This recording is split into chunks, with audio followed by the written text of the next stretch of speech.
Hello there, I'm Dr. Jordan Peterson.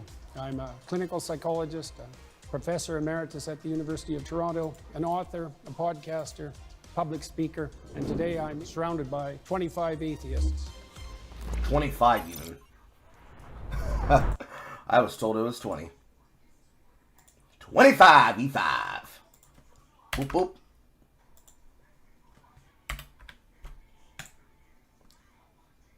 My first claim, atheists reject God, but they don't understand what they're rejecting. Okay. So, in line with either you're X or you're not. Claim 1.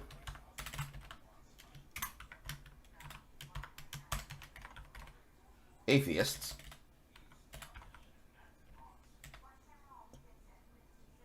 I can't spell.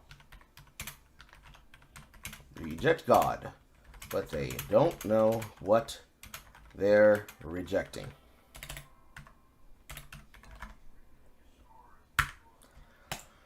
This is a pretty hard claim, because this goes right alongside either you believe or you don't believe.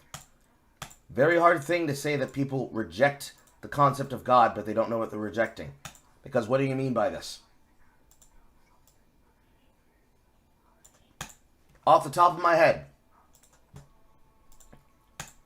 if I looked at this claim and I had to understand it based off the behavior and the conversation that I can expect or that I could have with someone, which is kind of similar to the conversation that I had with Lemon Duck, yapping second before last, which I think was number 13. I walked Lemon Duck through the morals of how to navigate the world as a competent man.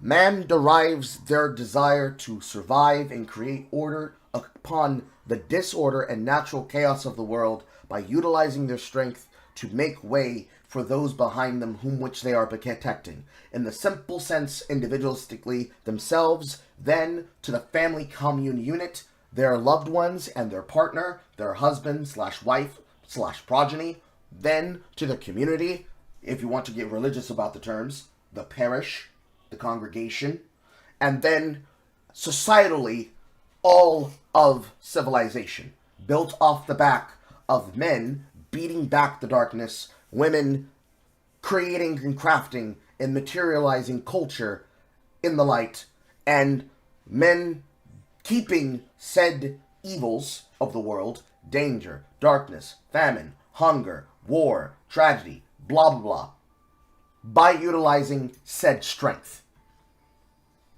There are lots of fucking ways you could go about this. The simplest one is the basic one, which is men use their power. Period. Whether or not this is derived from nature, whether or not this is derived by the human self or from God, we have a purpose to ensure the people that we care for are taken care of. Some can say that that is God. Removal of this concept of God thus leaves a lack of morals, which creates a hole. And therefore, when somebody tries to fill this void that was created by community and by shared monomyth, which is religion, they have a God-shaped hole that they try to fill with something else. So, whenever you hear somebody say they tried to fill the God-shaped hole with politics, that's what it's talking about. On that yappin', where he was asked, or rather I asked him this series of questions, I guided him through the philosophy of how that works. If I remember what I said, I walked him through the concept that he needs to use his strength to be able to protect himself and also to educate himself in the environment that he moves in. Doing so means that he can't just take someone else's word for granted, because then he can easily be motivated to do anything at all. If you stand for nothing, you fall for anything. ... In the pursuit of this, most atheists attempt to fill that God-shaped hole, and they reject the concept of spirituality in general, because realistically, even if you are spiritual, an atheist cannot believe in a God. That is what the theist means. A theist means that they reject any God. Because if they rejected particularly the concept of being prescribed to any one religion, that would be being spiritual. no matter what denomination you believe, and no matter what particular faith you choose to follow, if you choose to believe something, or at least are open to the concept, spirituality gets you closer to a position where you can argue to other people, which is what I did for my friend. So the first claim, where they don't know what they're rejecting, I have to assume means they don't realize the wisdom of the ages from the elders that they're rejecting. They don't see the purpose of having combined religion, but they do not realize that they're rejecting the tools that allow them to shape society. Because realistically, when men start acting the way that they do in my generation, which is to say, a male generation that's been raised by women who've been taught not how to abuse, have been taught not how to not rape, and have been taught to do X, Y, and Z under the sun, when they are told that male toxicity is when you try to eulogize your ability and you are being a toxic male who must step down, hand your power to somebody else, and be an ally, the correct thing that you should do is depower yourself. We end up with the current dating environment as it currently exists, where Homath has to tell men, hey, and when she says you should do this, you should ignore her. That right there is what I think he's talking about. Let's see how right I am.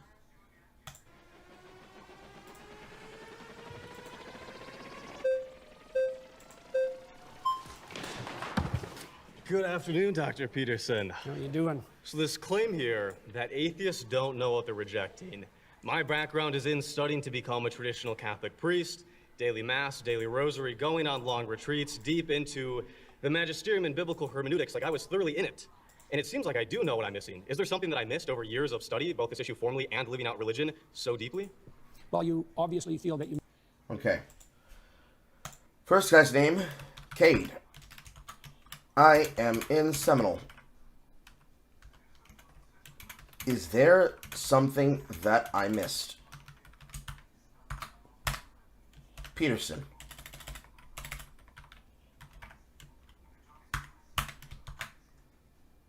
I do know what I'm missing. Is there something that I missed over years of study, both this issue formally and living out religion so deeply? Well, you obviously feel that you missed something when you were practicing for the priesthood. Your aim was off then. So there's always the possibility that it's still off now. What was off about my aim in the first place? I don't know. That might take a long time to figure out. But... That's a pretty standard Jordan Peterson answer. Is there something I'm missing? Well, you must have been missing something, because if you knew everything about religion, you wouldn't have gone to school. Forehead.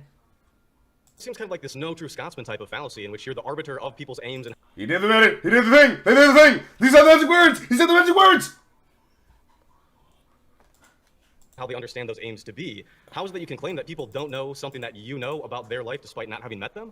Well, it's obviously a generic claim, just like the atheist claim that there's no God is a generic claim. In your case, it would have to be specified more, and I'm not claiming to understand what was going on in your mind, but my experience with atheists is twofold, is that they have a very reductive notion of what constitutes God. Okay. The claim is general. Your reaction to it is specific. In my experience, atheists, I can't spell again.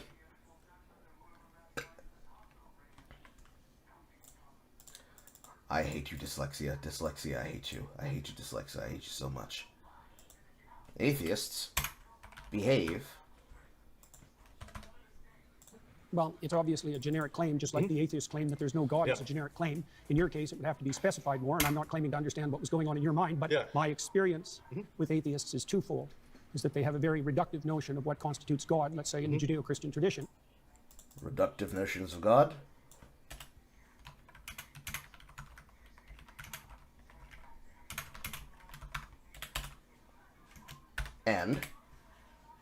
And they've often been hurt by someone who was religious or by the religious enterprise or perhaps...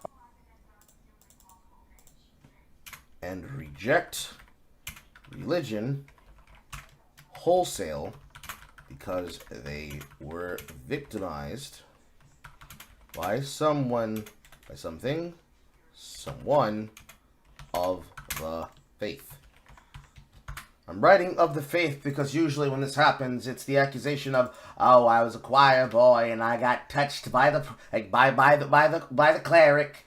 Realistically, it could be any religion, any gender, any situation, anything, anywhere, at any time at all. by God himself, so to speak, and that's left him with an animus. But I think that you have a reductive view of what atheism is. You've defined religion so broadly to include any sort of having aim in life, any sort of cultural archetypes, or having a metaphorical substrate. And atheism to you is a very specific type of like 3 people in the world that are these Raskolnikov type of, they want to get away with a perfect murder. It seems like you have the reductive view of what an atheist is. Okay. So, he says, the claim is general, your action to it is specific. In my experience, atheists have a reductive notion of God and reject religion wholesale because they are victimized to someone. Cade's reaction.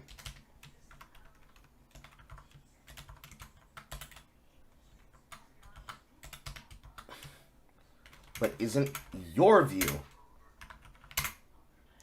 very limited / specific? You're speaking on such a broad, narrow definition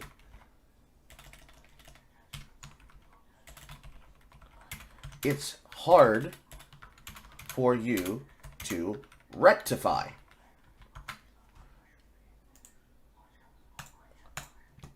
Realistically, from this position, Cade would be correct. Whenever we give a basic understanding of anything, many of us, to save words, will say it's blank or it's blank. It's black or it's white. It's red or it's blue. We won't go into specifics like, it's not that it's red, it's rose crimson. It's candy cane cherry apple red. You know, the difference between boy colors and girl colors. Things like that.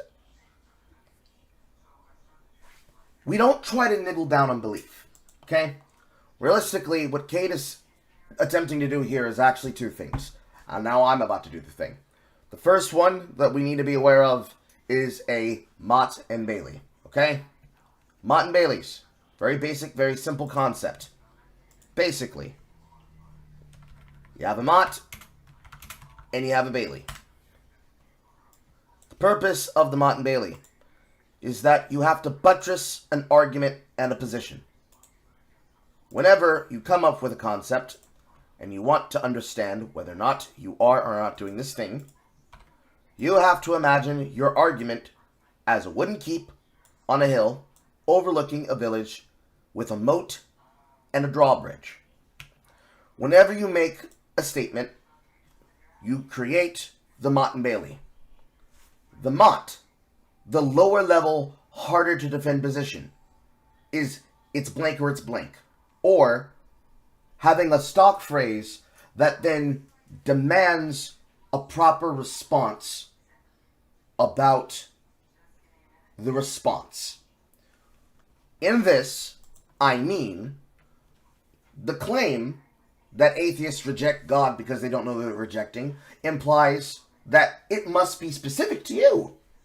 So if I ask something that is explicitly meant to be as incendiary and inflammatory take, I am peppering the audience to get a reaction out of them. And then whoever gives me the loudest reaction, I'm probing them for thoughts. From the Mott, I then retreat, from the Bailey, I retreat to the Mott, which is the higher defensible position, the wooden keep on the hill. Because of the Bailey, the basic position of it is to exist to bring you in. Then, from the Mott, I defend the position with a higher classification determination. Cade invoked no true Scotsman. So, understand it as simple as this. Wooden keep and a Bailey is a bold, controversial state claim, and then an obvious, uncontroversial statement. When we ask the question, I'm giving you the ability to add filler. Of course we know that there's more reasons for you to have rejected religion than that, but there is a obvious consideration that you need to understand that it all comes from. This is the position in which Peterson is taking here. There is truth to Peterson's position. In fact, we've all known this truth ever since 2011. It's the reason why Atheism Plus went the way it went. the congruent positions of atheism are 100% agreeable with feminism. And feminism itself, by its structure, within its apologia and politics, is fully commutable with Islam, specifically Sharia.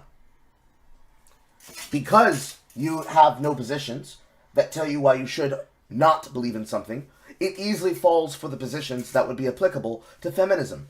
Because feminism is based in things that we can be able to measure and see through metrics. But it also requires some fucking with the concept. Things like the paying gap instead of actually the earnings gap, as it properly is. Then from feminism, you attach that to the system that women need to be properly handled, and that they are victimized by culture, and that sexuality is a demon problem. Meanwhile, Khalid on the side is like, that's right, that is exactly what I think about you and you disgusting women. You should cover yourself up in clothes. And all of a sudden, you find yourself here, listening to Jordan Peterson talking to a position like this. On a channel like this. On a concept like this. Now, there's nothing wrong with the two of them just throwing these things out there, because it can keep the person you're talking to honest. But where this goes from here depends on Cade's energy. Well, let's start with your claim. How do you define the God that you're rejecting? Boom. So, Peterson specifically is calling for him to come to the table with his hands on the table. For that, look at the frame at you, right? Hands above the table. Hands under the table. What am I doing, chat? Hands above the table. Hands under the table. What am I doing? What am I doing? What am I doing?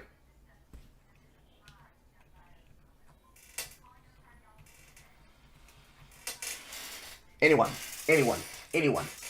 Hands above the table. Hands under the table. Hands under the table. Or hands above the table. Hands under the table. Correct.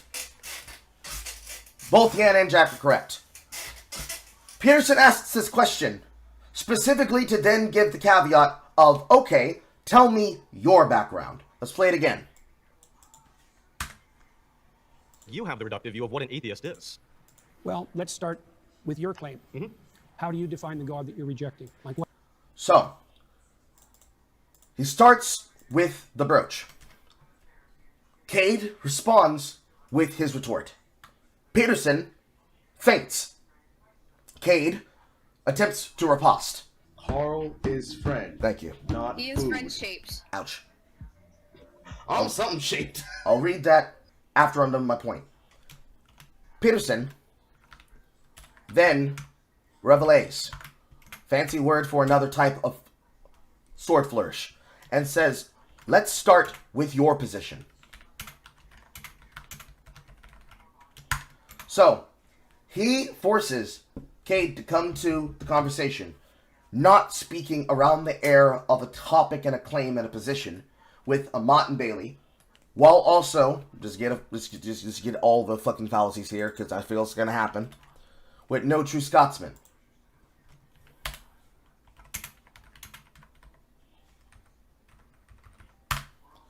Which is as simple as making an appeal to purity because your argument needs to dismiss relevant criticisms or the flaws that are within the argument. So, when he says, isn't your view limited? You're speaking on such a broad, narrow definition that it's hard for you to be able to rectify. This is where the new true Scotsman comes in. You can deflect this quote because there is a reason why a person rejects God. Let's frame it a different way. Men and women who have been abused in relationships are jumpy. In an alternate reality, Carl stands up and says, well, of course I'm fucking jumpy. Every time she cocks back her hand, I have no idea if she's going to punch me or kiss me on the face. Obvious truth. People who have been abused, timer.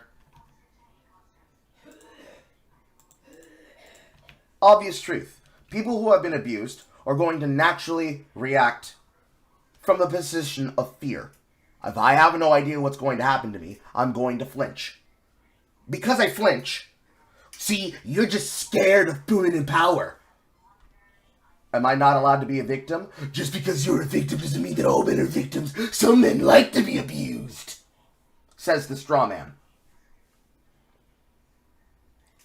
Okay, so you say that men in control love when women that they think are weaker than them try to exert power.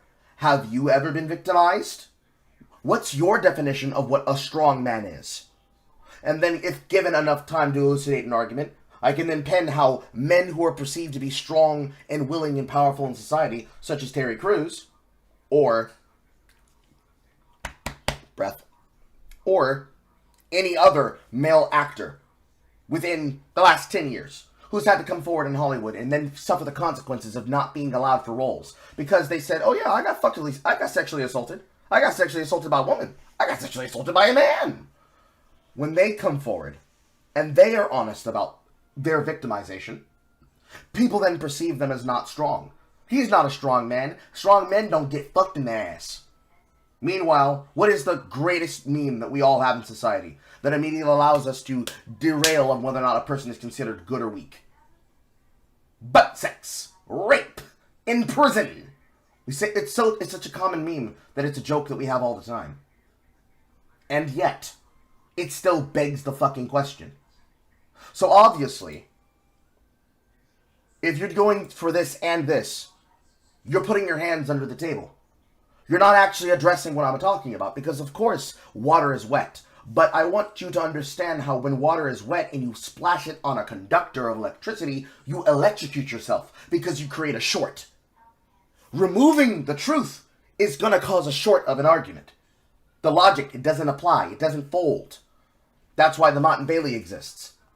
If you have a bold, controversial claim that you then back up with an obvious, uncontroversial statement, you can be able to defend the idea from the Mott, and you can use the Bailey as a trap to bring people in. It is just a linguistic trick. Many of the times, many of these things are for the purpose of getting a person to understand a concept, especially if you're trying to teach them something. In fact, in Game of Thrones, I forget what season, it's after Joffrey is killed, when Tommen's under the hand of I'm forgetting the father's name. Tyrion, when he's in the Sept with his mother, and he's walking him through the past kings that have failed. He explains, and rather allows for Tommen to work out why did this king fail? Why did this king fail? Why does this king fail? And he does it to do the same thing that on that yappin I did to Lemon Duck, but not maliciously. In the case of Tyrion, it was malicious. I am probably saying the wrong character's name, but you know who I'm talking about, the grandfather. His goal was to get him to understand that you need to have guidance and wisdom, which is exactly what the Mott and Bailey is designed for.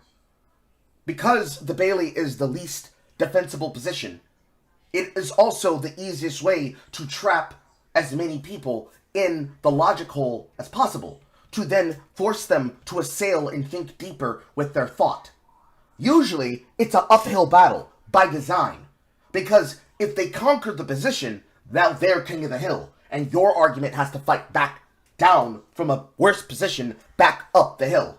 But your job here is not to be combative, it's to be honest, because it's very hard for some people to react to this kind of claim, this kind of conversation in this way.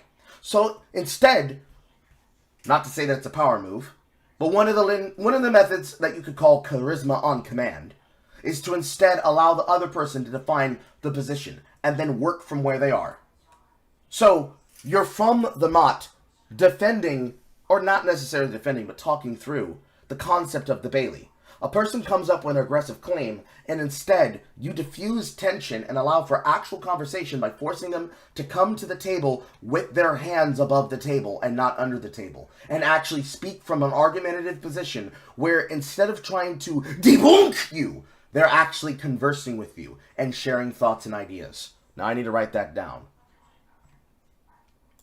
Also, just a girl, $5. I'm going to bounce here because as a Christian, I can't stand debates. Debates seldom win anyone over the God. They usually do the opposite. And I can agree with that. Usually, conversations on the internet when it comes to debunking doesn't fucking work because you can't debate a person out of a position. You can have a philosophical argument, but you cannot debate somebody out of a position. You cannot do it. It does not work. You cannot do it. It does not work. When you do this, it is a live struggle session. And the reason it is a live struggle session is that inherently you are attacking the most central concept to a person. You are attacking their faith. This is not funny. It's not cute. This is not a I debunked that loser on Twitter.com, guys. You are putting somebody through a instrumental crisis of faith, and you're not convincing them out of their position. You are buttressing their position. You are making them more rigid. This is where idiocracy comes into play.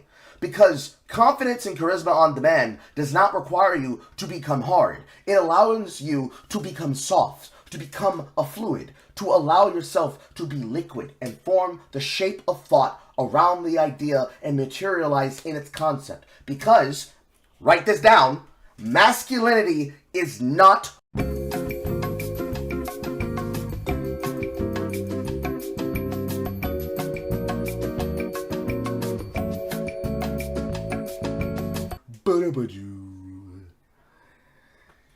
That's so we wait.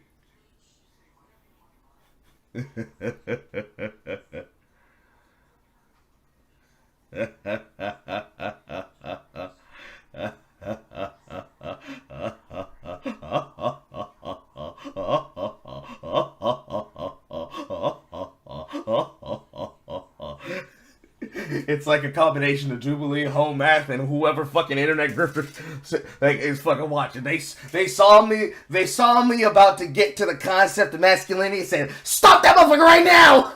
He's giving away your secrets!" We're back. Okay. I got stopped in the middle of my conversation.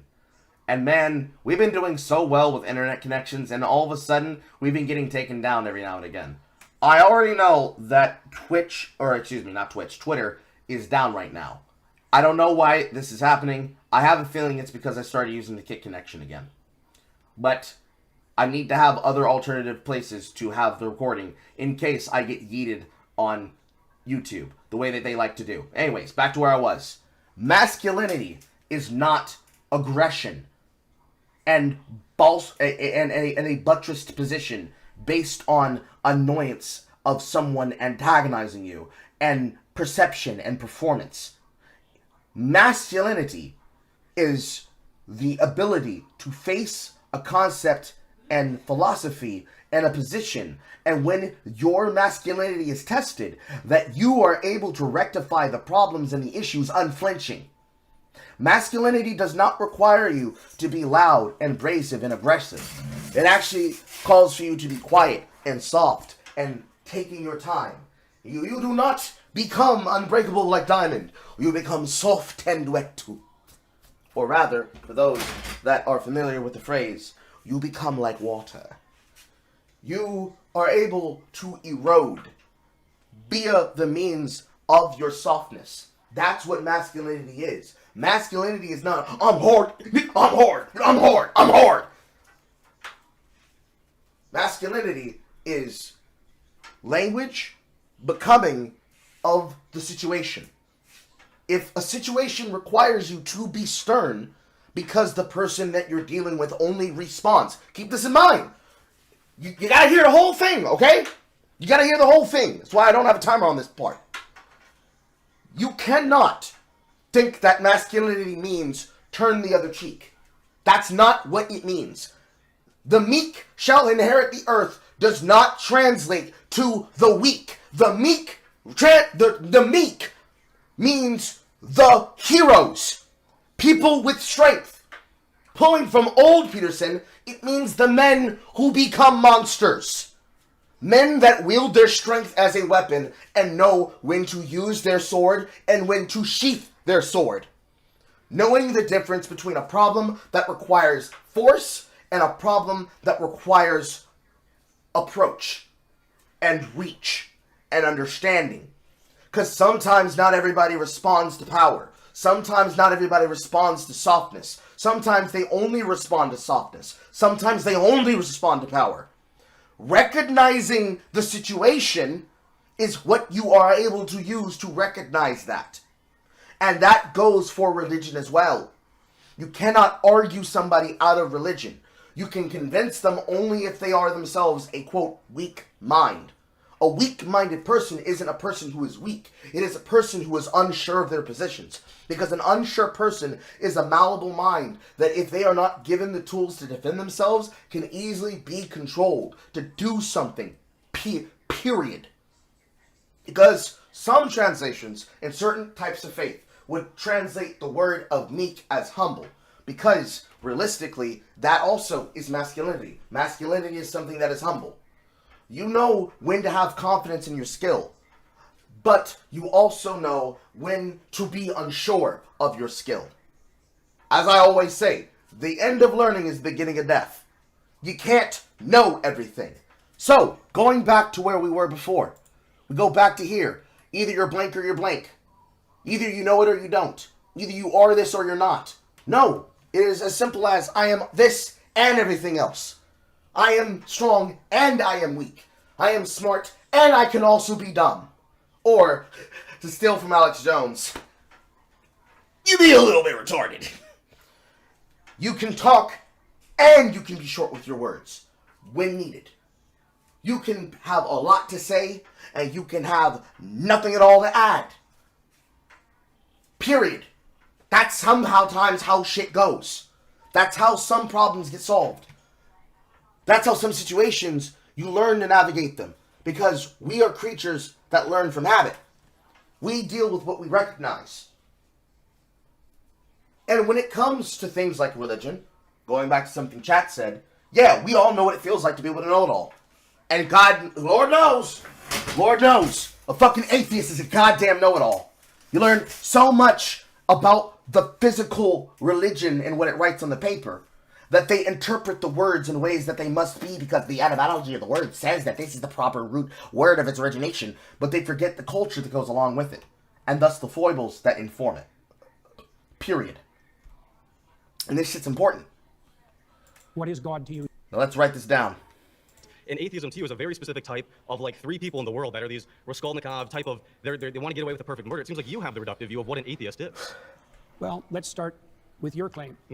How do you define the God that you're rejecting? Like, what is God to you? You studied in the church, you found that unsatisfactory. How would you characterize what you rejected? I think the average Christian believer, when they say that they're Christian, they believe, they mean some sort of God that is all-powerful, all-perfect, is somehow involved in the matters of this world, and that we look to them through wisdom and with the Logos incarnate in Christ. And it also seems like you don't believe in religion in the way that the average Christian says that they believe in religion. And there are as many gods out there as there are believers, because everybody has mutually exclusive and different views of what God is. So it seems Well, like... if everybody had mutually exclusive views of what God is, no one could speak to each other.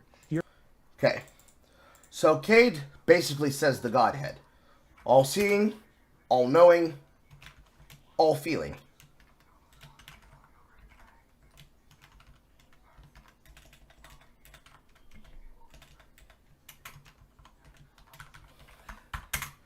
Which culminates into Almighty. So, this is where most people who end up becoming an atheist come from. Once upon a time, not long ago, they used to believe. And then someone came along and told them, why do bad things happen to good people? Why do good things happen to bad people? And then blase, blase, blase, blase. He can't be all-seeing, and can't be all-knowing, and can't be good. Because if he allows things to happen to people, then God must be evil. Because when man plans, God laughs. Type shit. This is where most atheists begin. My faith didn't help me. My faith didn't support me. My faith didn't save me. Therefore, faith can't save anyone. Therefore, why are you still clutching onto this thing that doesn't help you? Therefore, I have to wake you up. I need to get you out of this mindset. I need to wake you up because you're believing in something that isn't real. This is why Peterson responded like this. Logos incarnate in Christ. And it also seems like you don't believe in religion in the way that the average Christian says that they believe in religion. And there are as many gods out there as there are believers because everybody has mutually exclusive and different views of what God is. So it seems Well, like... if everybody had mutually exclusive views of what God is, no one could speak to each other. The mere fact of communication presumes a commonality of assumption and definition. And it's certainly not the case that I regard any archetypal manifestation whatsoever as equally religious. So that's not a real claim. Let me give you an example. For example, there's a sub-narrative in the story of Moses where Moses is rewarded with a glimpse of God. Okay, and that's one of the ways that God is characterized in the Old Testament stories. Yes. Now, Moses is a faithful servant of God and a good man. At least that's the case within the confines of the story. One possible interpretation. It's the case within the confines of the story, obviously. Well, not obviously. When we look at the Bible can't precisely say anything. So, Peterson attempts to explain to him that if everybody believed a particular certain way, if everybody saw things from the same position, then communication about concepts, ideas, beliefs, foibles, lessons would be impossible. Because regardless of the denomination of faith and the orientation of its thought, there are some truths which are quintessential and obvious to reality. Period. It doesn't matter if you're Christian. It doesn't matter if you are Catholic. It doesn't matter if you are Baptist. It doesn't matter if you are Presbyterian. It doesn't matter if you are any of the denominations of the Black Church, which effectively I believe is just Baptist, some variations of Baptist. It doesn't matter if it's an AMC church. It does not matter if it's the most splitting of hairs of the moderate reformative forms of Islam. Every single philosophy has to come from some wellspring of knowledge that is ever present and ever philosophically true. Something as obvious as if you sit down and enjoy the fruits of your labor, you're having a good life. Well, not because essentially, you can't actually have the fruits of your blah, blah, blah, blah, blah. You're splitting fucking hairs. Doing this means that there's not something you're doing in life. Because realistically, another concept of masculinity is that the performativity of the action itself demonstrates whether or not you truly have an understanding of the philosophy. If you are putting in too much effort, if you're putting in too much work to try to be responsive to a response, you are not in a position where you can say that you are at rest. Right? So, I'll spin it a different way. I'll explain this point a different way. Black culture, specifically. Performativity, to act a specific way to fit in, is not true healing. It is trauma wearing a suit. You are putting on a zoot suit, right? Everybody remember those old ass fucking suits? Anybody remember them? The I can't say the word. Actually, no, yes I can. The Zipcoon suits. The zoot suit, it's been called before. Anybody remember them? I'll bring up a screen cap of what one looks like. If I can find one. These things right here. A zoot suit. Dressing up in a way that in society made you feel like you looked like you belonged. When it came to culture, fitting in, acting the right way, that doesn't bring you calm and peace in your life.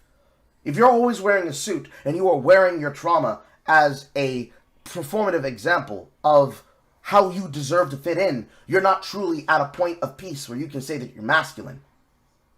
Realistically, you could use the concept of the zoot suit to stand for anything, right?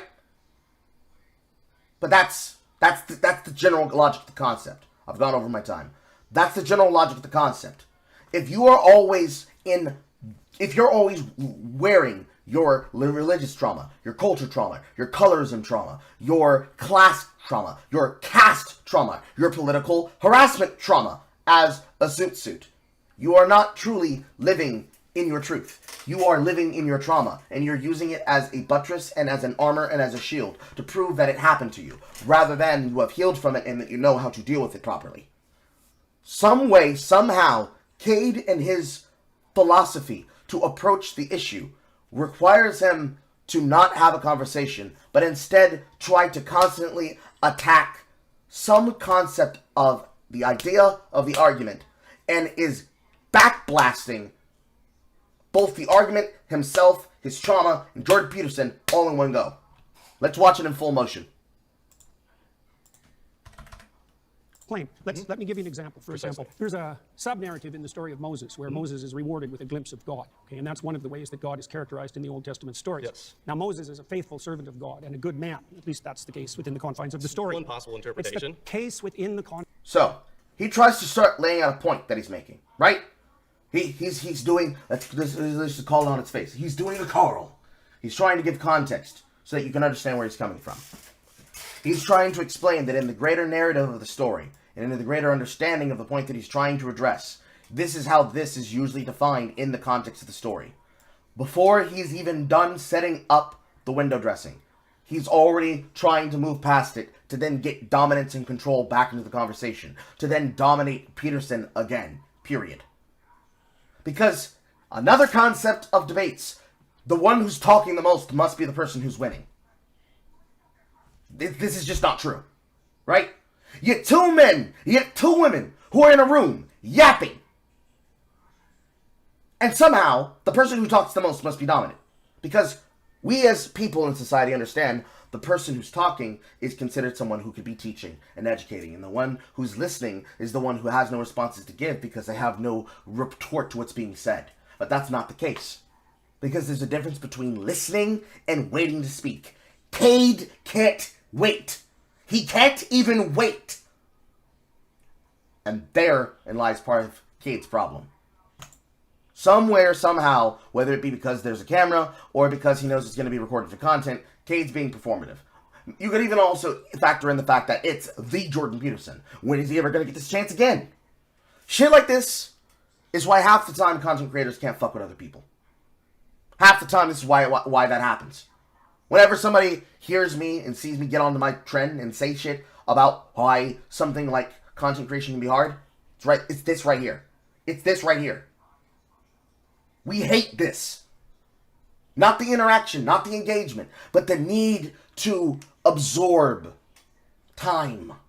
confines of the story, obviously. But Well, does it, obviously. there's- When we look at the Bible can't precisely say anything because there are so many different exegetical and hermeneutic views of this particular book, and that everybody has agreed everybody has disagreed historically on, it seems like, even the most benign detail about a book this big. And it seems like you can only say that the Bible says something if you first presuppose that it's univocal.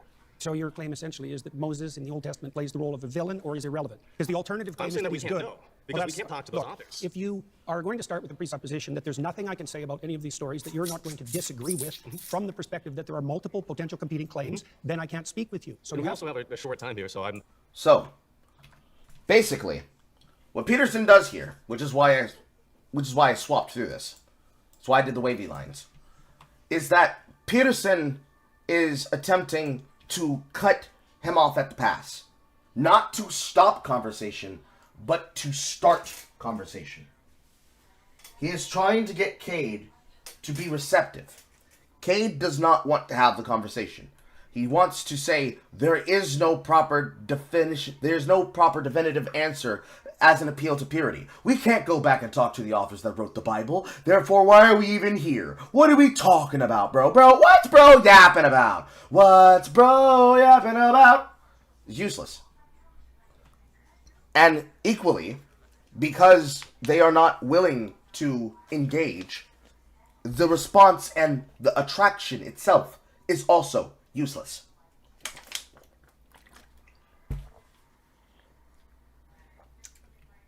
He basically takes his point and he turns it on him. This is how most internet debates go. It's why you would much rather have a discussion with somebody who is arguing from a position of belief, and then you explore the concepts themselves by talking through them. So, anybody who was watching me the other day, where I was dealing with that one annoying person who was being an asshole inside of Don't Starve Together in that public server, that is exactly what was happening. I spoke from a position where I was confident in what I said. I could obviously see what they were trying to do, which is to try to turn the crowd. I sidestepped it, called it to attention, moved past it. The other person couldn't move past it. They even admitted they were trying to defend other people. That's not what I was there for. I wasn't trying to accuse anyone. And so, the same thing here. Peterson's not accusing Cade of anything but his positions. He wants Cade to engage with what's being said. Cade comes from the presupposition where he is basically acting as though his position is easily defensible. I have all this knowledge. I know what I'm talking about. What did I miss? Peterson says, empty your cup. And Cade just keeps trying to split hairs with the issue, trying to invoke neutral Scotsman to get it to stick to Peterson, but it's not working. Truthfully, it's a rookie-ass move, if you ask me. But, you know. I want to get to the core of what you're arguing here, and I'd love if we could... The core of what I'm arguing is that atheists reject God, but they don't understand what they're rejecting. So I'm trying to give you an example of what's being rejected and its complexity. Okay, so God rewards Moses with a glimpse of the divine. So this is a definition of the God that atheists are hypothetically rejecting. So, right there, Peterson gives an answer. Atheists reject God, but they don't know what they're rejecting. What are the atheists rejecting?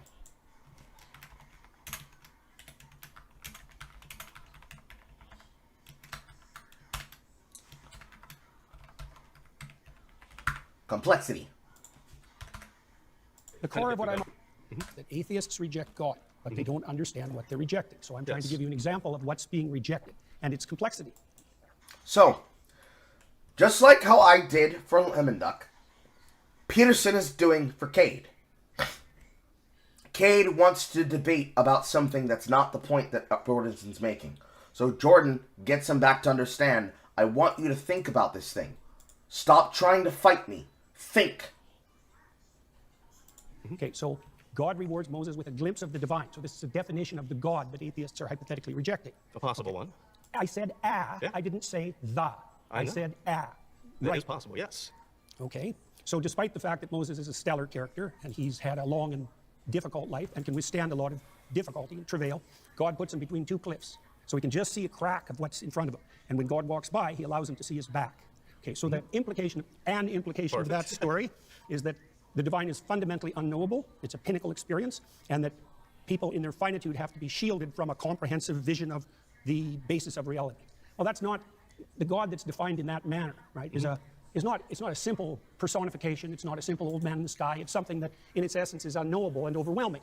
And that isn't, in my experience, the God that's defined by atheists who are attempting to undermine the story. So, from there, Peterson basically explains, if anybody's seen Good Omens, it's ineffable!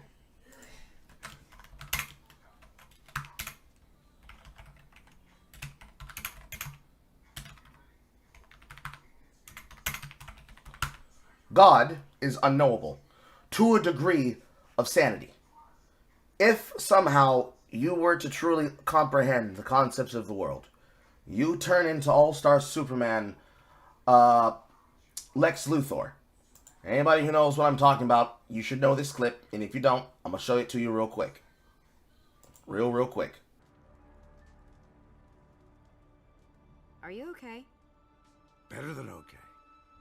I can see the entire electromagnetic spectrum. And those must be atoms. Little clouds of possibility. Einstein couldn't connect the gravitational force to the other three. But if he could have seen this, it's so obvious. Uncle Lex? The fundamental forces are yoked by consciousness. Everything's connected. Every one. And this is how he sees things all the time. Every day. I don't know if I should be worried or mortified. It's a cruel joke. The mechanistic clockwork of reality hinging on a precious, impossible defiance of entropy, on life. And the clockwork doesn't care. It's like it's all just us in here together. We're all we've got. You are embarrassing me beyond therapy. You'll have to forgive him, Nastalthia. He just figured out how everything works. Gravity warps time. Superman trapped me in a relativistic conundrum. He's trying to say his 24 hours of superpowers just ran out. But it's only been a couple of hours. Relative to us, the gravity gun sped up his clock a little. You think I didn't make more of it? Looking for this? Give it back! I saw everything! I saw how to save the world.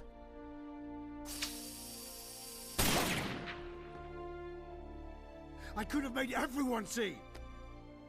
If it wasn't for you, I could have saved the world.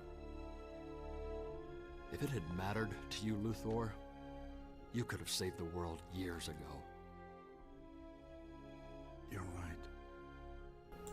This kind of fallacy, or rather this kind of hubris, to a character, as this is the kind of shit that you read from fucking C.S. Lewis in The Lion, the Witch, and the Wardrobe, especially considering that Aslan is, in the concept of his work, Jesus in the form he chooses to take inside of Narnia. This is the kind of viewpoint that that argument from Peterson invokes. The idea that from you springs eternal the concept of God. So, the argument that I said to Lemon Duck on that day was that he had the philosophy that God is nature. God is an unchanging, unfeeling, unknowing thing that does not care about how things is, and that the brutality of nature is the response of the world itself. And from that structure, I explained to him that yes, but no. God is in your hands. God is us. We, from whatever entropy spawned us, literally build the reality around us with our hands. For that, I'm going to give everybody in this chat a saying. It's a very simple saying. Man is not without mistake, unlike that which he builds with his hands. We are fallible. We are effable. We can fail. We can break, die, falter. There are plenty of people in this world who are more willing to believe that a man would fall off his horse rather than be willing to die on it. We would save grace, we would save face, we would save embarrassment, we would save smartness, we would take pleasure in smugness. We are fallible, evil creatures that have the capacity to do good within us. We're not good, we're not evil, we're not wrong, we're not good, we're not bad. We just are. And in this concept, I didn't hit the button. And in this concept, by what you choose to do, you become like Voltaire. Before I even said it, Bogdan in the chat, give him a fucking star. God is you and me and everything else. We're just everyday people. And from this action, you put your will into the world. And from your will, you work with other people to make something happy. Work. Well, no, actually, no, that's correct. Make something happy and make people happy. Once upon a time, a Carl who was out of a job walked from his house to sign up to get a job at what is effectively a smoothie stand.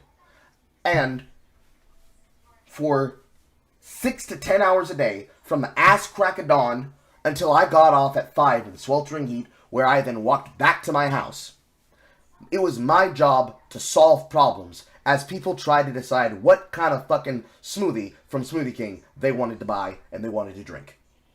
It was not my job to question their desire. It was my job to give them the information so they could be making an informed decision.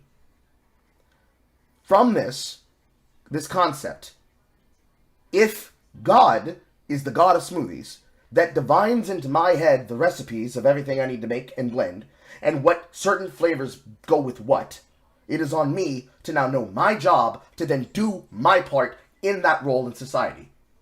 So, from your fucking biscuit maker, to the chicken guy, to the girl at the register who does your groceries, to the girl who takes your coffee order when you want to treat yourself.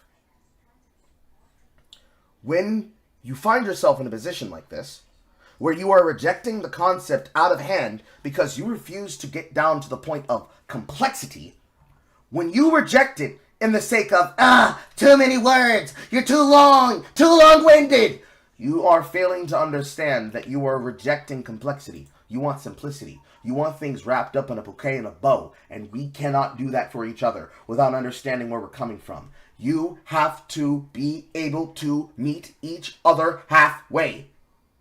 You have to be able to meet each other halfway. If you want somebody to come all the way 95% and you only do 5%, you're doing that thing that I talked about before every time this kind of thing comes up, where you want to know 110% of the details, but you want to be less than 10% involved. Because it's your life in your hands. The sun, the moon, the stars, the world, everything in your hands. The sun is in your hands. It is your job to shine a light on your world. Hello, light bulb. If you can't do that, you can't better inform yourself, let alone others. And thus you're fucked. The monomyth of man requires this. You need people to understand people. If you have antisocial people put in a position where they say, I have a lot of empathy, you get Ian Joma. You get a man who quite literally is a content cuck. You get a man who says, I have high empathy. I think that you're a monster. I think you're an asshole. And he doesn't understand, or he's so evil to think that he could trick other people into thinking he has empathy when really he's just controlling. And either he doesn't know the difference, or he does know the difference, and he thinks you don't. It's when deceitful people like Innuendo Studios steal money and then think, I'm gonna run away and go on vacation. Or Keffels, I'm gonna run away and go on vacation. You can't know everything. You can only know what you are. I know who the fuck I am. But that doesn't mean I know everything. I know who I am in this current moment. In this exact superposition of myself. It's talking to all of you. At distance and at length. Expounding that further requires you to spend a lot of time thinking. And if you're too hasty, and you're moving too goddamn fast, to really analyze yourself and figure out where you're going in life, you can easily fall afoul of this kind of behavior. And that is the hard lesson. That's the hard lesson. That's the solid dick, as they said in old comics. That's the solid dick that Jordan Peterson is giving to Cade. Omega Low. He is trying to get him to understand this. And he doesn't want to understand it. Because he's too busy on, I've got to debate Jordan Peterson and debunk him. I have to make him look like a fool. I have to make him look stupid. I mean, it's the same claim, for example, that you're a finite creature, and that you face something that in the final analysis is unknowable, and that you have to establish a relationship with it regardless of your inability to perceive or even withstand perceiving the whole. Okay, is there a problem with that? I mean, the problem is that when we look at, famously, when you've been asked, do you believe in God, the question becomes, what do we mean by God? And in the Bible, it's not even clear the biblical authors know what God is, because Yahweh has historically emerged from an early storm god, a deity that doesn't exhaust the category of deity, and it has changed over the Old Testament. Does God have physicality? Does God not have physicality? It seems like, yes, if you define religion to mean anybody that has an aim, anybody that looks at the unknown, anybody who wants to go from chaos to order is inherently religious, then yes, but also in the same way, I could define atheist as somebody who doesn't dogmatically believe in a religion, or somebody who doesn't regularly attend religious services or belong to a denomination. To help especially the audience, kind of like boil this down, there was a lot of words there. That the central claim is that we exist somewhere between the finite and the infinite. Central claim. A central claim is that we exist somewhere between the finite and the infinite? No, I said that we were finite and we had to establish a relationship with the infinite. Yeah, then in that case, then we're all religious, but then I can do the same thing and define one particular element of atheism. It seems like we both have a reductive view of what the other side looks like, to the point where a conversation seems incoherent, and not just incoherent, but not in the way that the average Christian understands Christianity to be. Do you have... So, to short, I'm going to give you the short answer, okay? Here's the short answer. It's actually a 1 minute. I only need 1 minute to define this. Fuck that shit you heard. This is what you're hearing. Fuck what you heard. This is what you're hearing. And I do mean that literally.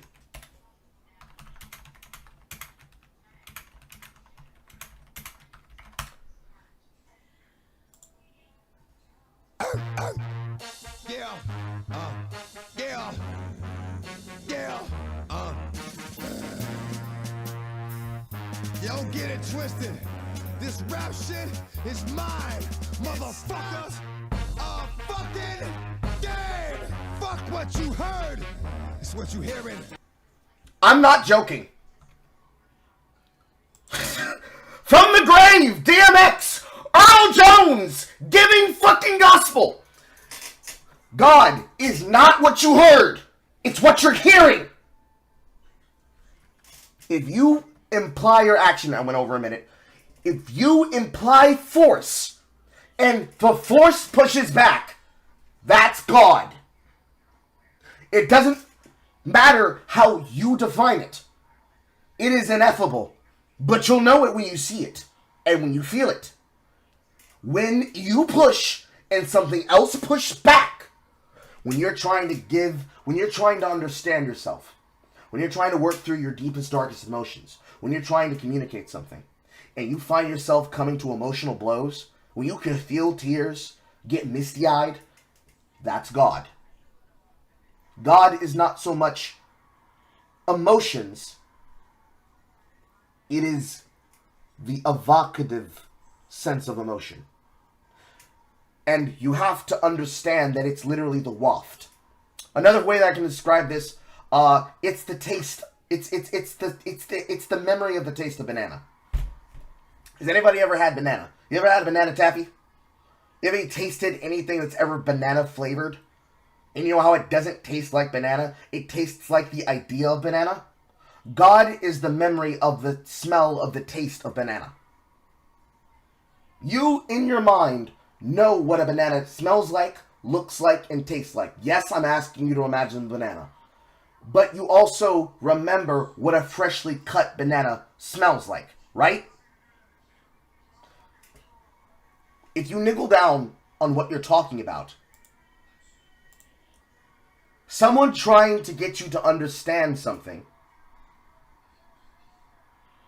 is attempting to describe the ineffable as the effable, and the ineffable as the effable. So, literally, to quote Yan, actually, gold star, a religious person would call God everything. He is all-seeing, he is all-feeling, he is all-knowing. He is all-seeing, all-feeling, all-knowing. Most people stop at all-seeing and all-feeling, all-seeing and all-knowing. He sees all, he hears all. But here's the problem, and it's actually the answer of the issue. If God can see everything, and God can know everything, what doesn't God have?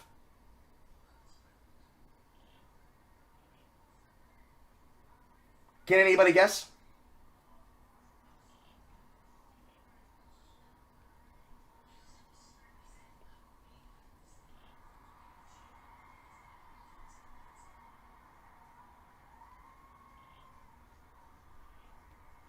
I see nothing. I see all-knowing. I'll repeat myself again.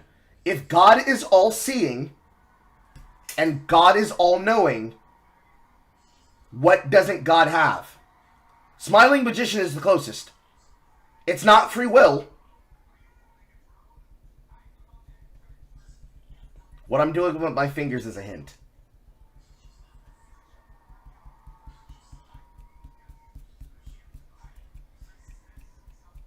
Even for a hint, I'll actually just focus in on where I wrote it on the script.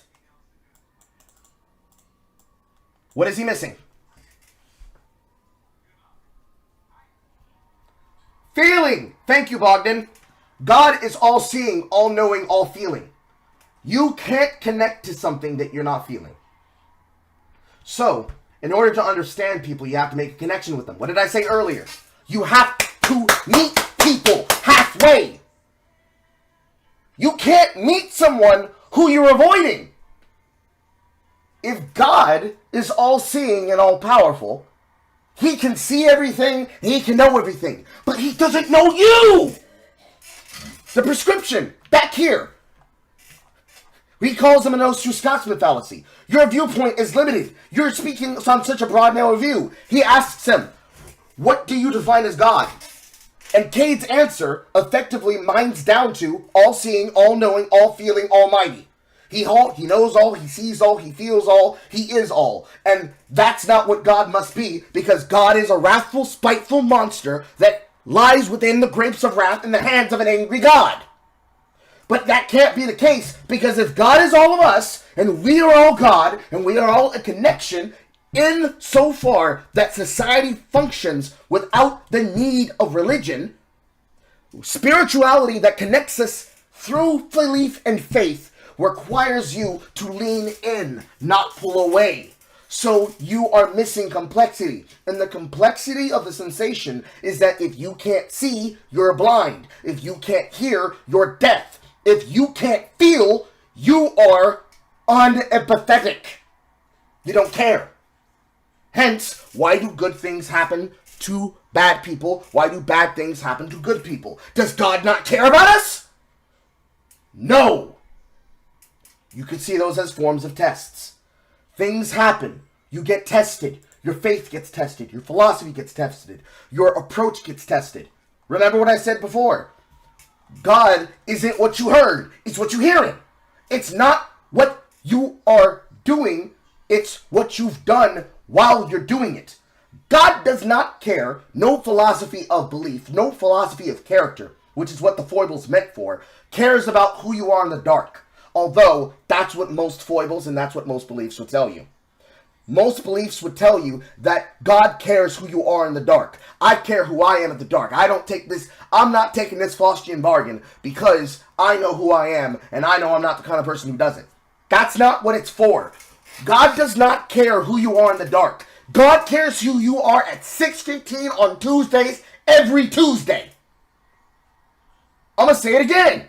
He does not care. She, he, it, they, the existence, and the religious figure formerly known as Jehovah and or Adonai does not care who you are in the dark. He cares who you are. They, it, they, she, he, her, him, her, him, cares who you are at 6:15 on the dot.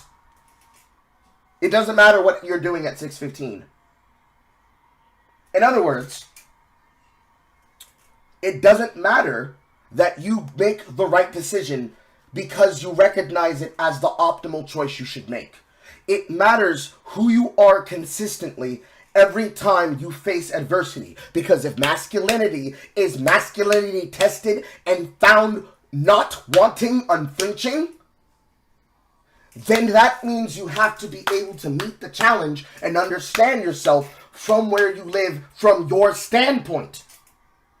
Ergo, if you don't believe in anything, it's very easy to get you to believe in a cult or get you to believe in the idea of a monomyth that I put in your head, that I give you as a prescription because you don't have any defense to lay yourself off of. You don't have any prior beliefs that is able to protect you. And so you end up in a position where you're arguing about, well, what is God really? Meanwhile, I asked you, what did you want at 6:15 on Sunday? The same thing you should want at 6:15 on Monday, and 6:15 on Tuesday, and Wednesday, and Thursday, and Friday, and thank God it's Saturday! In order to do that, you have to meet people you have to be able to meet people halfway. So the same way that a person can have social anxiety to go order something at Taco Bell is the same way a person can have social anxiety being around the kind of person who can emotionally and socially manipulate somebody and help them do something the right way, or somebody who wants to use the dark triad and the Machiavellian techniques to convince them that they're not the issue, and actually the issue is that stern, quaggly black over there with the afro who's talking into his camera. Type shit. Claim number 2. Morality and purpose cannot be found within science. I find it interesting that all the people that are running to the chairs are men. There are some women who are running, but I noticed this sister did not get her ass up. Cannot be found within science. Like, they are staying seated. They're not trying to get to debate. I find that interesting. Not just the shit that that they want us to notice through who's talking, but what I'm also noticing from who's not talking. Not that many people from the left side stood up this time. Some of them are women. A lot of people on the other side stood up this time. A lot of them are men. Many such cases! Well, there's Mr. Canada. How you doing, man? I'm doing great. What's your name? Brian. I think it's interesting that you said Mr. Canada. He called him Mr. Canada. Alright, chat. Welcome, B. Ryan. I am stupid and I cracked myself up inappropriately. say that morality and purpose can't be found in science. Actually, within science. Sure. Purpose, I actually grant you, because purpose is subjective, right? Unless you want to boil it down to the purpose of life is just to procreate, right? Sure, whatever. Okay, so morality and purpose cannot be found within science. B. Ryan chooses to give him the space to decide that that is the case. Because if you boil down purpose in life, it is just the biological imperative to cream pie. Many such cases. Let's see where he goes. Morality is actually something that we do see. We actually have examples of Neanderthals and older individuals found in a tribe, missing an arm, missing teeth, still alive somehow in his 40s, 50s, right? Typically, you're a Neanderthal, you can't eat, you can't hunt, you die, right? But we know that members of the tribe are taking care of him, right? So we know that at some level, early in our evolutionary history, we actually developed altruism. We have examples of chimpanzees who actually have a basic understanding of fairness, right? If you give a chimpanzee 2 grapes, right, and his buddy gets 3, right? He actually freaked out, right? But you give both chimps 3 grapes and they're good. We have examples of parrots. Except for the greedy chimps. Except for the greedy chimps. They want 4 grapes. They want 4 grapes. You know, those do exist, right? But we have similar examples where we do animal tests, right? And so morality is intrinsic.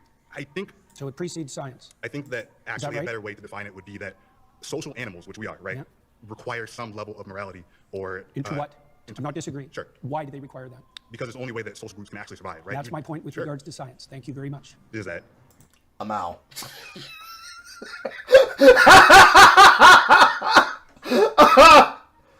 Oh, fuck Christ. It happened so fast, he didn't even realize it. Okay, let's work backwards. Let's figure out where B right, who went wrong. Those do exist, right? But we have similar examples where we do animal tests, right? And so, the claim is that we have that morality and purpose cannot be found within science. It is something that has to be found within culture. Because that's the statement, right? So, let's draw a circle around that. Morality and purpose cannot be found within science. Why? Because we find it inside culture.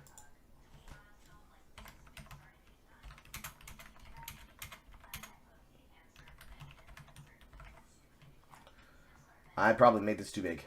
Yeah, I did. Or probably not big enough. No, that's XL. This must become smaller. There we go.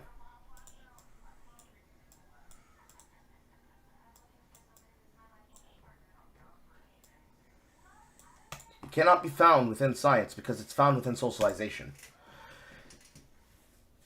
He tries to use the methodology of the scientific method, which is a good place to start off from, but it does not do what you think it does. The scientific method, words are hard. Scientific method does not track something through the methodology of science, because using science to define science is scientism, which is science as a religion.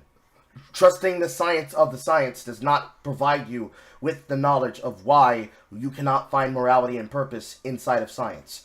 You find it within socialization. Because what the scientific method actually is that you're defining something by the means of what it physically does. If I pick up this audio speaker and I throw it at my webcam, I know that it's going to knock the webcam down. How do I know that? Because when I throw it at my hand stumbles to catch it. There's an object here. The scientific method does not define that monkeys have culture. Because we're higher, greater apes.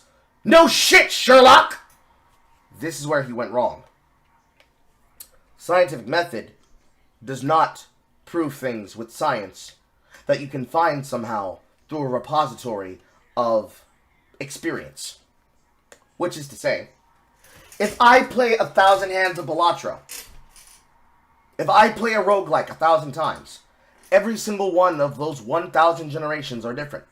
I am demonstrating by the scientific method that my actions are the only thing that is able to be changed other than something that could be applicable to a system, such as a meta upgrade system, a meta progression system. The intention of my actions and whether or not I fulfill a specific condition that can then be repeated as a part of the structure of the puzzle that I was handed in the form of the game.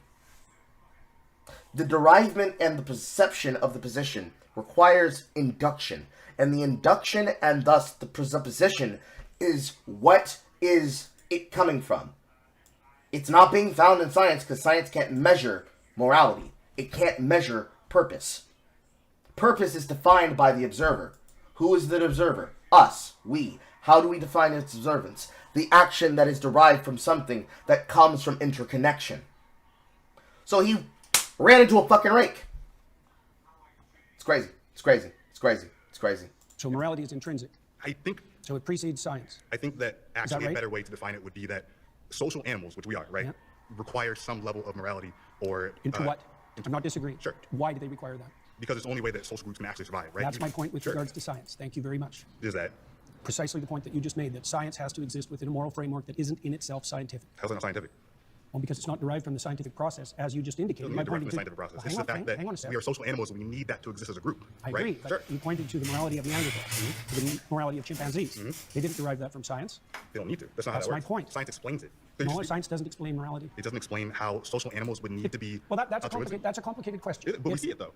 Yeah, but explaining the evolution of morality and explaining morality itself aren't the same thing. Okay, so you're asking why does this Pause. So, B. Ryan approaches a good point. Now, Peterson does indeed hit with the Boeing flip. Let's get smaller here, so I can zoom in better.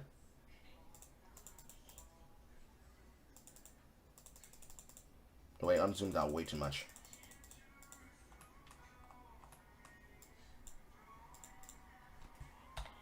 Draw a smaller circle, Carl. Let's bring this back up here.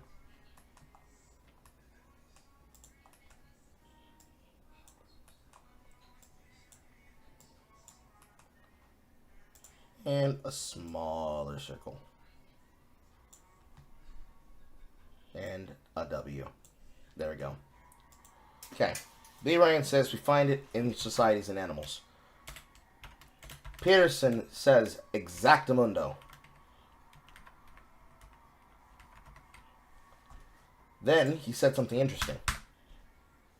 we are social animals and we need that to exist as a group. I right? agree, but Sure. you pointed to the morality of Neanderthals, to the morality of chimpanzees. They didn't derive that from science. They don't need to. That's not That's how that my works. point. Science explains it. So No, science doesn't explain morality. it doesn't explain how social animals would need to be. Well, that's altruistic. a complicated question. But we see it though. Yeah, but explaining the evolution of morality and explaining morality itself aren't the same thing. Okay, so you're asking why does this happen? So, Peterson says science explains morality. Excuse me, Brian says science explains morality. Peterson says no, it doesn't.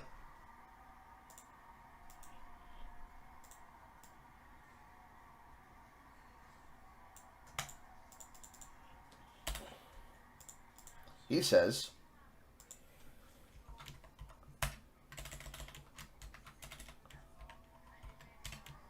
asking why it happens is not the same from here. They don't need to. That's not That's how that my works. point. Science explains it. No, science doesn't explain morality. It doesn't explain how social animals would need to be. Well, that's altruistic. a complicated question. But we see it though. Yeah, but explaining the evolution of morality and explaining morality itself aren't the same thing. Okay, so you're asking why does this happen? Because he's speaking on the concept of the evolution of morality.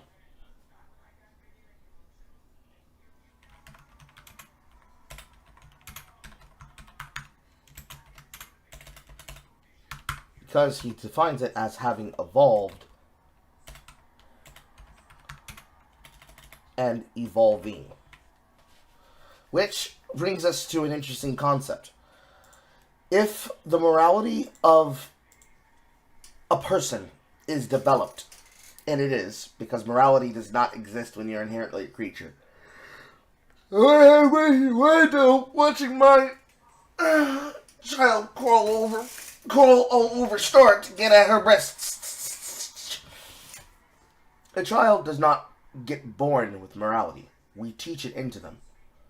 From where they learn it, they learn that if they make the correct amounts of sounds, guttural utterances, and hand positions, they can learn how to be able to communicate information to tell somebody what it is that they want and what they're trying to communicate for them to tell us what it is that they need.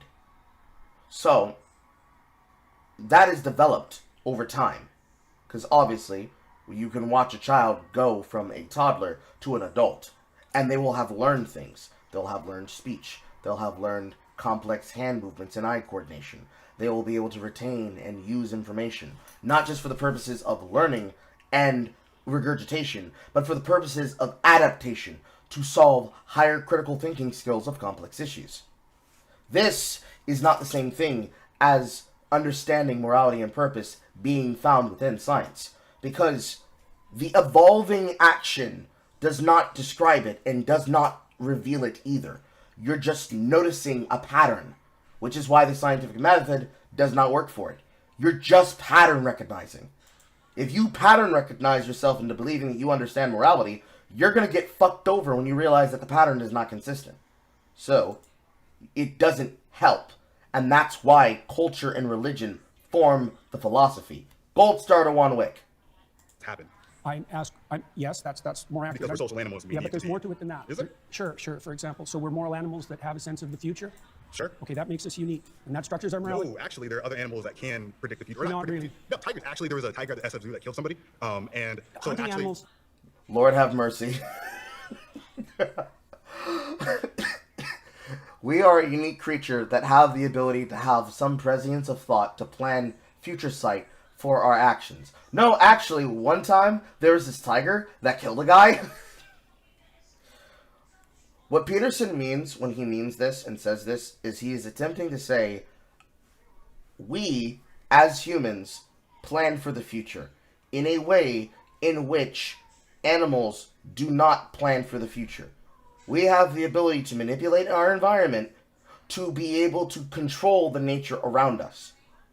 If we are people that want to be safe from animals, we build the structure and the tools to capture them and then place them in safe enclosures. That is a zoo. If we are able to formulate things in the formulation of a zoo, that is on us to be able to perceive that potential. Because if it was not that the case, then animals would have already developed speech and would have gotten up on their hindquarters, and there would be anthropomorphic, human-like creatures that would be roaming the planet. But we don't live in that alternate timeline. So there must be something inherent to us that allows us to perceive this understanding and notion. No. No, kids threw shit at the tiger. The tiger actually plotted its escape, and it found the I'm not kids. saying that animals can't think. Okay, No, but they can pause see here. the future. That's what I'm saying. Well- Voted out by the majority. Thank you, man. Good man. Yeah. Bay Ryan has been so far the least non-aggressive person because he engaged with the question and then attempted to communicate what he was saying. But it just so happened to be that everybody else voted him out in the majority because they wanted to have a chance. And it looks like the sisters finna have a chance to move. It's a hierarchy of prejudice, including atheists, even though they might not know it. Hi. Good work. Thank you. Hi there. I'm Zina. So I want to start off with defining terms. Yep. How do you define worship? Prioritize. Prioritize. So almost like having a preference over something rather than the It's a other. hierarchy of preferences. Yeah. And you use it to direct your attention. Right. So whatever you're attending to, you're worshiping. Right. So I've kind of become a little bit familiar with your idea of like this value-laden hierarchy. Yeah. Right. And you kind of posit that at the bottom of this hierarchy, or you call it top or bottom, Yeah, I suppose. right. At the bottom of this hierarchy, this foundational priority in your life is going to be considered God. Is That's that right. correct? Yes. Right. I'm trying to imagine a situation in which could there be that someone has a priority at their foundation that is different from someone else's? Oh, definitely. Right. So we can. Okay.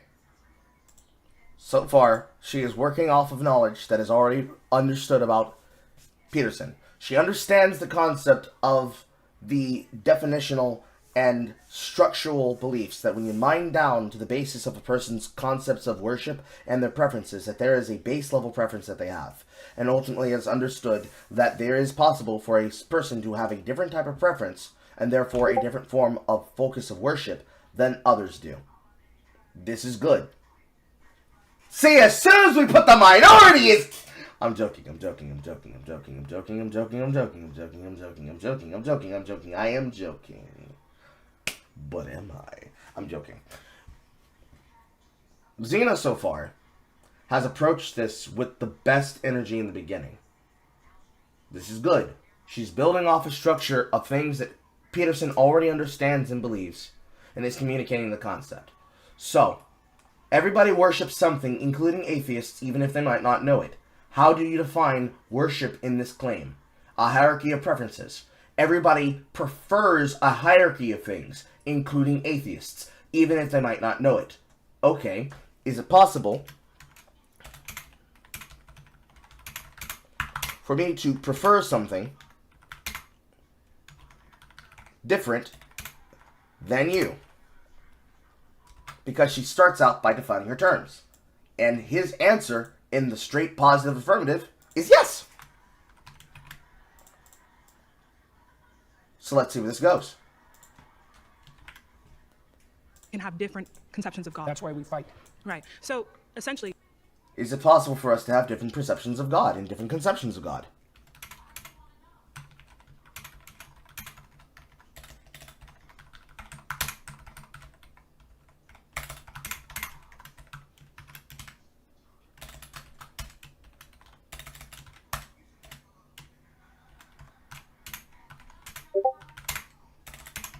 Who is daring me?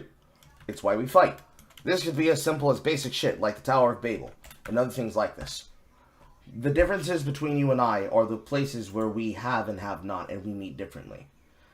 And from there, this inherent nature of where we meet from each other is where the clasping of hands and the joining of hands becomes important. This isn't possible without understanding each other. Because the entire point behind the Tower of Babel is that once upon a time, we were supposed to be working together. We had an idea that we were going to make a tower that was going to match, if not rival, the greatness of God. And God said, I don't think about that. Have yourself a taste of confusion. And all of a sudden, we started speaking Smith. Like, we all started speaking various forms of Simlish. Let's see where we go. there's not one God, but there are multiple gods, and these gods exist in some realm of truth. Like it's true that this person has one God and it exists. Yeah, probably better to think about it as multiple values, like that there's a hierarchy of values with something at the bottom. Right, but at the bottom is God, and that's a definition. Yeah. Yeah, so at the bottom is God, and there can be multiple people with different conceptions of God, and they're each valid in being called God. So there are multiple gods that exist. It depends on what you mean by valid. So far, so good, but it depends on what you mean by valid, because I would say that some foundational conceptions don't play out when they're implemented. So if you... So, she goes from, is it possible to have different conceptions? It's why we fight. To, okay, so there's multiple gods. Gods expressed as values. Then Peterson makes sure to correct her to make sure she understands that, okay, there are multiple gods, there are multiple values that are at the basis of all of these totem poles that build up the belief system, that is the hierarchy of preferences that makes up the concept that we are speaking on. And then they get here. At the bottom is God, and there can be multiple people with different conceptions of God, and they're each valid in being called God. So there are multiple gods that exist. It depends on what you mean by valid. So far, so good, but it depends on what you mean by valid, because I would say that some foundational conceptions don't play out when they're implemented. So, there are multiple values expressed as God, but they do not all create positive outcomes, which is what he means when he says that there are multiple values that do not work out. Depends on what you mean by valid. So far, so good, but it depends on what you mean by valid, because I would say that some foundational conceptions don't play out when they're implemented. So if you put the wrong thing at the foundation, you end up in hell, for example. That's what happens in totalitarian states. Okay, Yeah? so you're saying... So they're not all equal. Like, all foundational principles are not equal, even though they might be equally foundational. Right? So what makes one kind of foundational tenet like better than another one? So, very important question there. Okay, so, if all values are not equal, what makes them foundational and valued?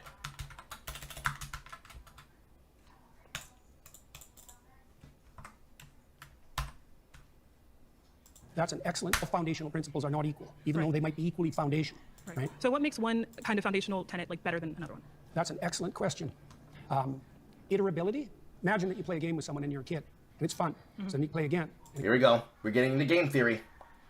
Again and again. So repetition.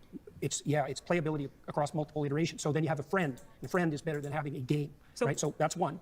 Breadth of application is another. So if it's just for me now, it's not as good as something that would be benefit to both of us across time. Right. So we're explaining like characteristics that can be applied to like these types of like foundational values. But why is it that this iterability makes it better, and what does better mean? Well, one hallmark of better is likely to be selected voluntarily. So it's invitational. Another descriptive kind of quality. So we're talking about characteristics that in some type of system with a goal, an output being like, we could maybe say happiness, right? Or some type of harmony. Harmony. Yeah, right? that's better. Not happiness precisely, because it's too short term. Exactly. So as someone who is an atheist, right, I can explain that within a system, there are things that we can see as better or worse to meet this goal or meet this output. But what we're interested in, though, is what could make these things, regardless of any system, right? Well, imagine that you set up a system and you implement it, and it produces the opposite results to which you intend. Well, yeah, that's not a good system. Exactly. Right, so the foundational principles are lacking, because when you implement them, the game degenerates instead of moving towards the aim. Right. So we're talking about within a system. When we talk about something being moral, right, just absolutely moral, it means that without a system, right, this thing is simply moral with no reason. Like, stands independent, this thing is good. So I'm trying to figure out if such thing can exist. And if so, do you believe that these things are moral in of themselves, like self-evidently moral, or are they moral in accordance with the system? This is a very hard question. So, she's working out the material that creates the totem pole. What video game totem pole do I want to use?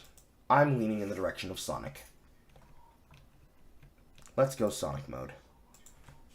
Sonic totem pole.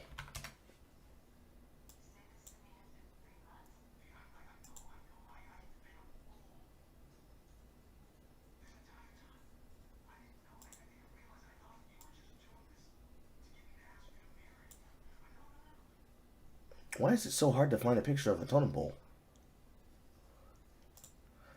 Okay, here we go.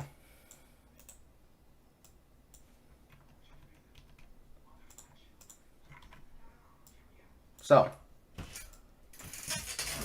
observe the totem pole, chat. In this totem pole, there are things that we are attempting to ascribe and we are attempting to gain.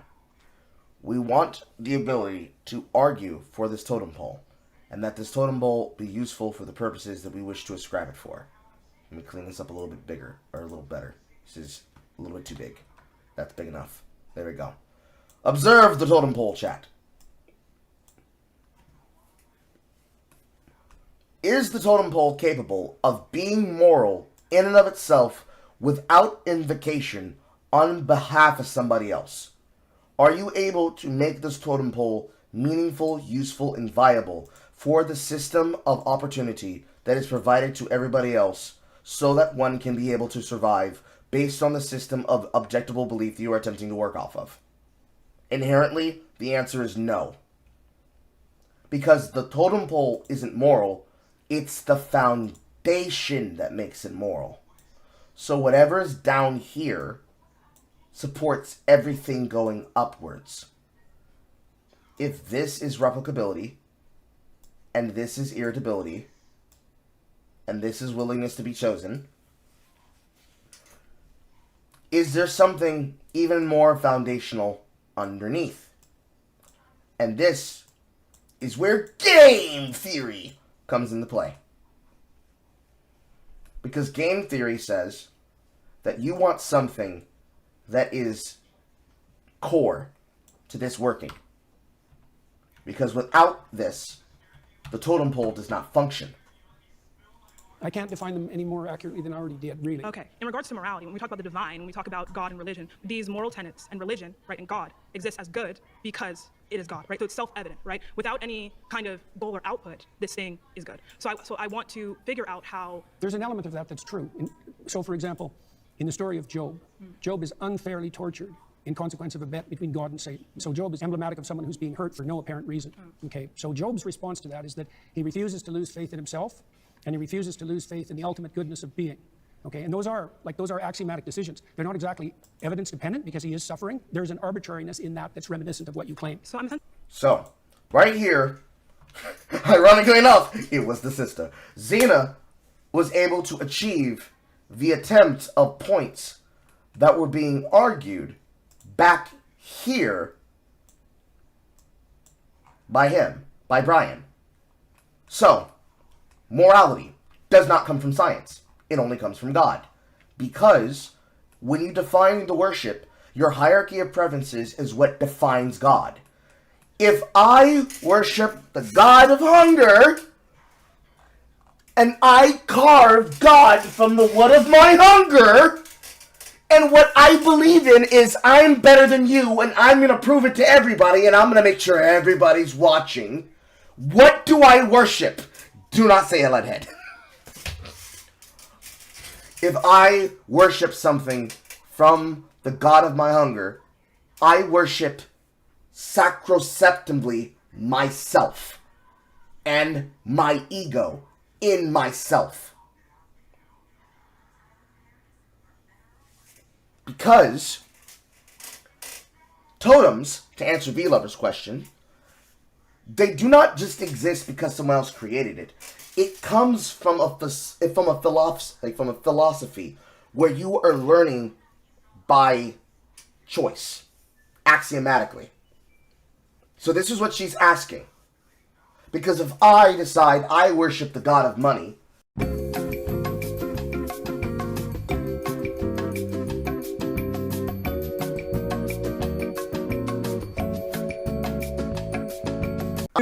whoa, sing, skip it, whoa,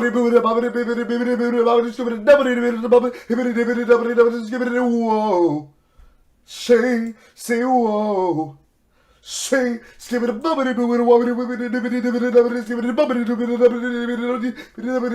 whoa. Sing, say whoa. Welcome back. I can't refresh this. There we go. Alright, fully back. Here's my F. Okay, are we back? What was the last thing people heard me saying?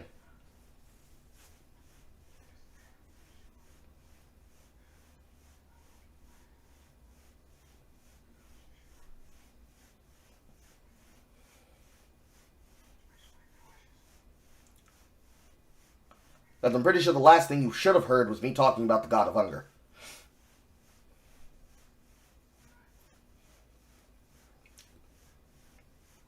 The god of money. Okay, good. So, metaphysically speaking, if we describe what I believe from the concept of the god of hunger, that is another way of saying the god of greed. Money. Opportunity. The same way that I made the title of the Leadhead stream, carving wood from the god of her hunger, is the same way that you could say that a person worships something like money. If you were to call it, let's use the lore of Path of Exile 2. The lore of Path of Exile 2 says that there were people inside the culture of Utsal, within the Vol Empire, that worshipped Kamasa, the god of wealth. That Kamasa, ultimately, is just a name. They're not worshipping the god Kamasa. They're worshipping money, which is represented by the idol of a monkey. A silver monkey. And in the shrine of the silver monkey, where you have to avoid the temple guards, they are affording themselves their philosophy based off of what they have chosen as their primary goal in life, to obtain and to enjoy. Now, to answer the question that was originally asked by V-Lover, would the totem pole not exist unless somebody created it? You would be right, but you would also be half wrong, because that's the wrong way to think about it. You should not think about it that the way that this totem pole exists is because we brought it, control yourself, Juan, that we brought it into existence. We were shown a totem pole, and then we were just told, decide what kind of person you are. And in that totem pole, our foundational belief became what we put here.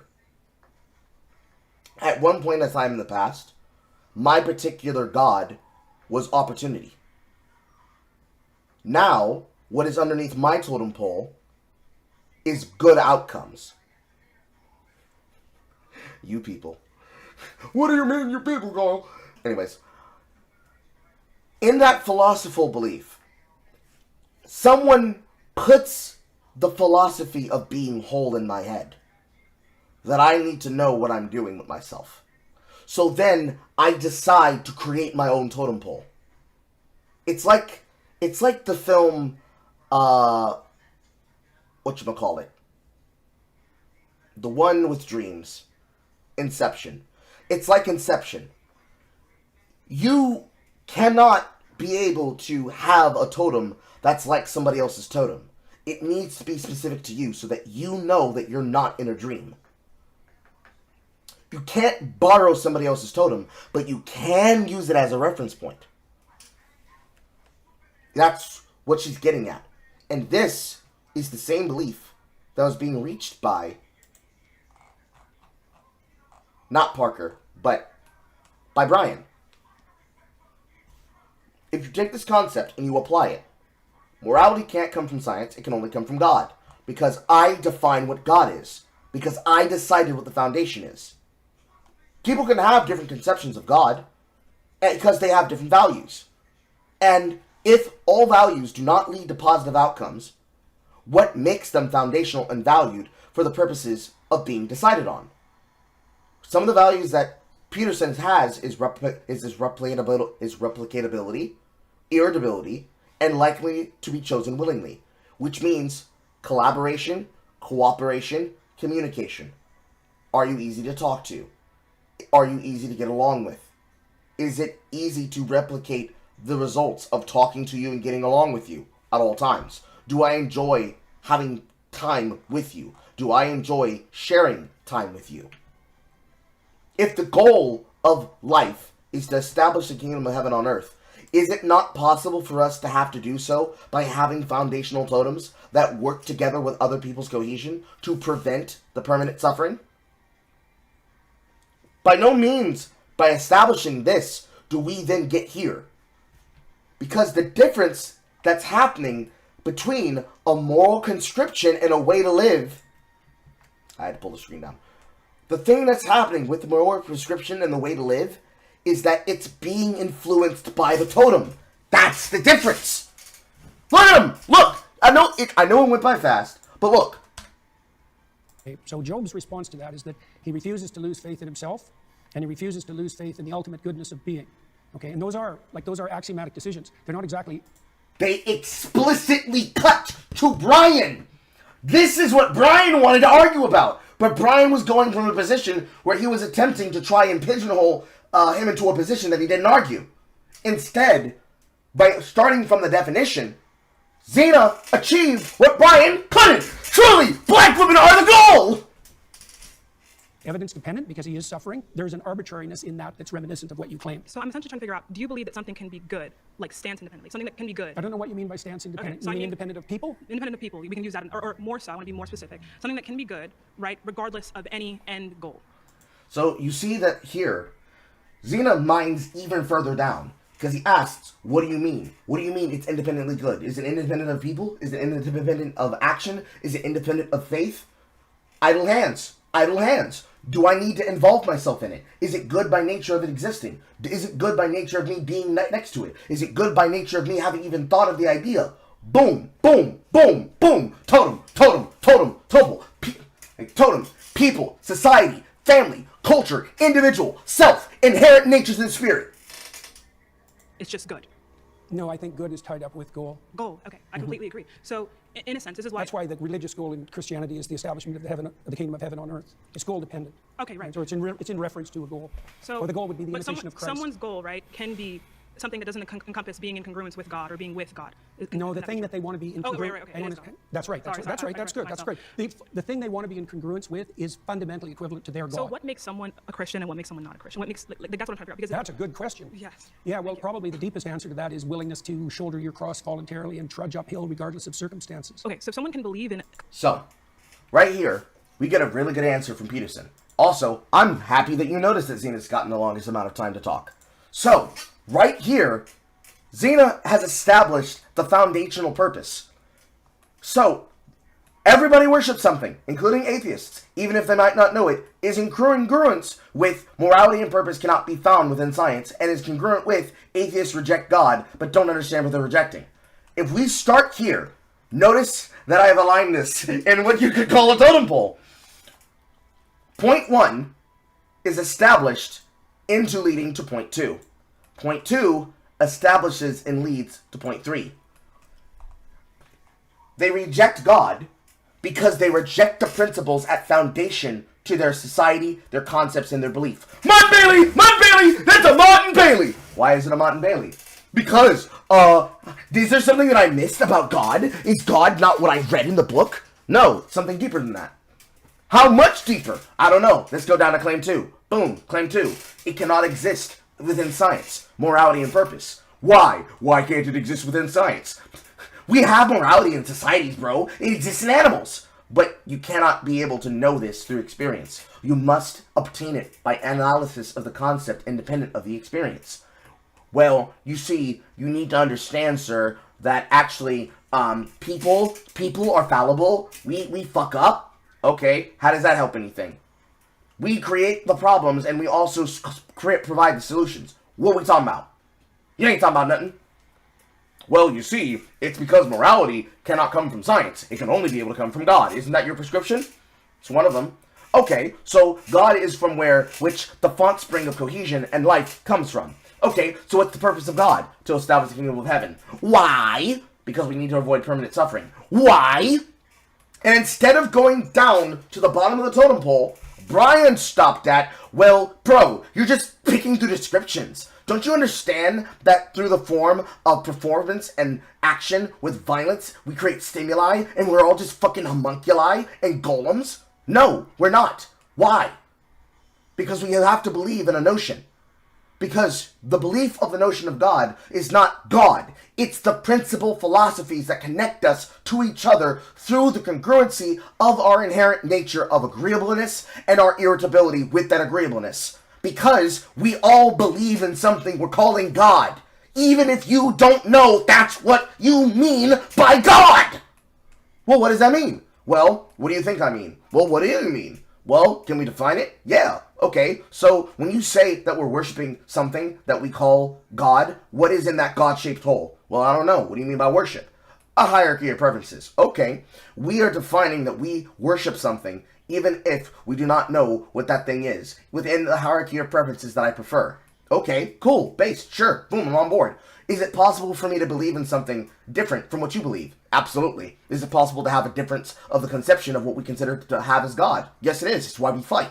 Okay, so if we have multiple gods, well, what do you mean by gods? Values. Okay, if we have multiple values, is it possible for them to exist in a way that they're congruent with each other? No, because you have to understand all positive outcomes do not mean they come from all possible solutions. Some values are not created equal. Okay, if that is the case, what makes them foundational in value? The ability to repeat them, the ability for how well they create little to no friction, how easy it is to willingly choose it.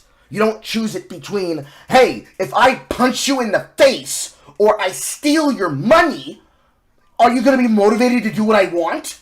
No, because you're physically hitting me. You have to use proof of force with pressure to create violence. The most stringent and stringent, the most strict and stringent form of philosophical belief that is inherent to society, nature, and the world, because we cannot get more descript than the stimuli of the being. Therefore, if I'm hitting you, I'm saying, why are you punching yourself? Why are you punching yourself? I don't know. Why are you punching me? Well, I don't know. Why are you punching yourself? But I'm not punching myself. Society is telling me to behave a certain way, and I inherently believe that some things are more important than others. Some philosophies are more important and lead to better outcomes than others, because some of them are not worth a damn. Okay, how do we find that? How do we establish that? These values. Okay, so if this leads to here, because this leads from here, from the moral conscriptions and the general way to live, I can tell you how to live, or I can give you the framework to build your life around. And anything that causes inherent friction, you don't need.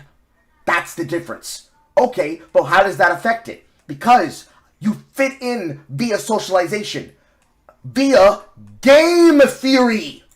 Technically, I should be living around this. Game theory. People who treat you badly, you don't want them in your life. People who treat you well, you do want them in your life. People who focus and prioritize you, you do want in your life. People who will backstab you and only do things when you apply social pressure to them, you don't want. That's what they needed the entire fucking time. Not one person has achieved it other than Zina. Well done. Well done. Black girls get it done. So, let's rewind, and let's start from where we now are, because of our wonderful black queen. Being in congruence with God or being with God. No, the thing that they want to be in congruence. Okay. That's right. That's right. That's good. That's good. The thing they want to be in congruence with is fundamentally equivalent to their God. So what makes some? So, the thing that they want to be congruent with. The thing they want to be congruent with is the equiv of God. I saw your message. Thank you, Alex. Is the equivalent of God. Therefore, someone a Christian and what makes someone not a Christian? What makes that's what I'm trying to figure out. Because that's a good question. Yes. Yeah. Well, probably the deepest answer to that is willingness to shoulder your cross voluntarily and trudge uphill regardless of circumstances. Okay. So if someone can believe in. So, what they want is congruent with their equivalence of God. So, what makes someone X? X represents the value of what your denomination is. The word that was used was Christian. So let's plug in Christian.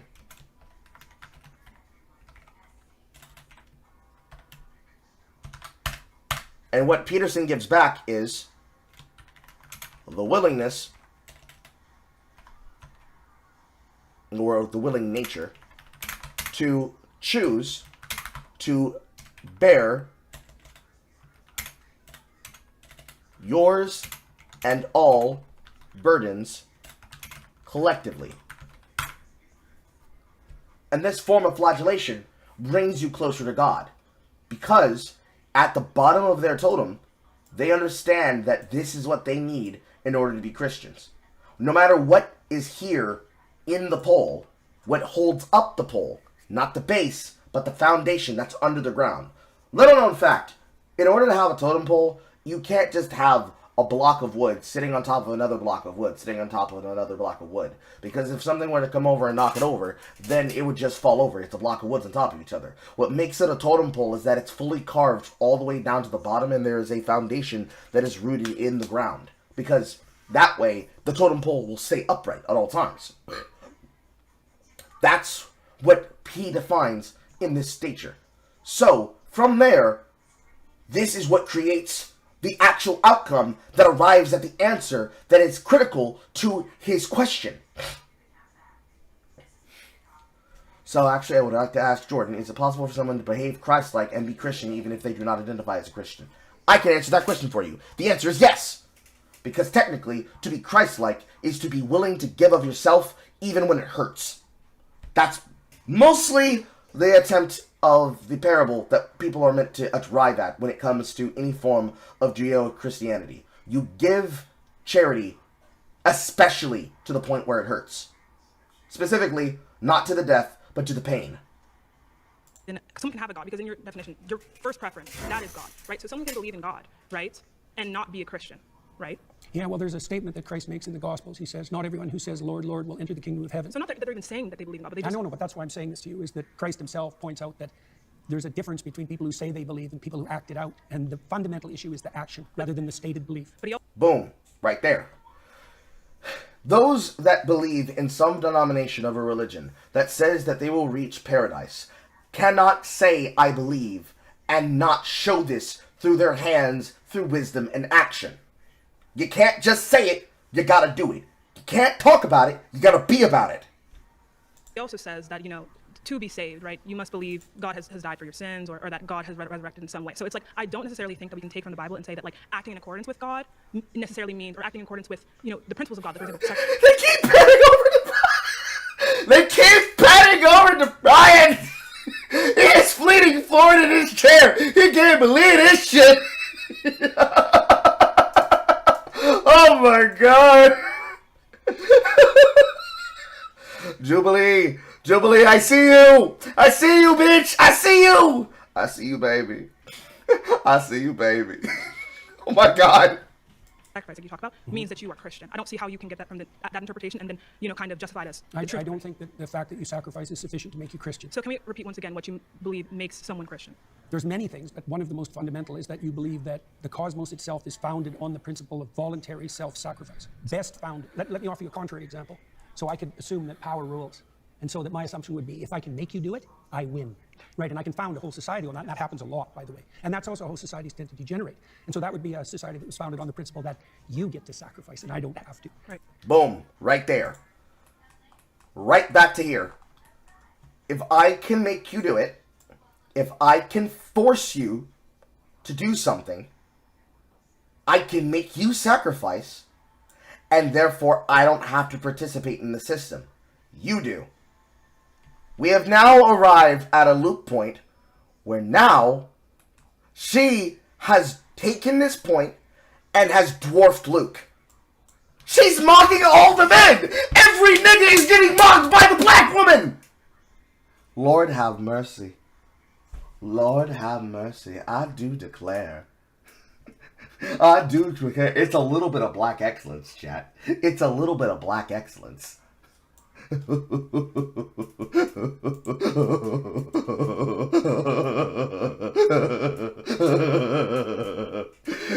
like a bit of a case for Edward the N-word.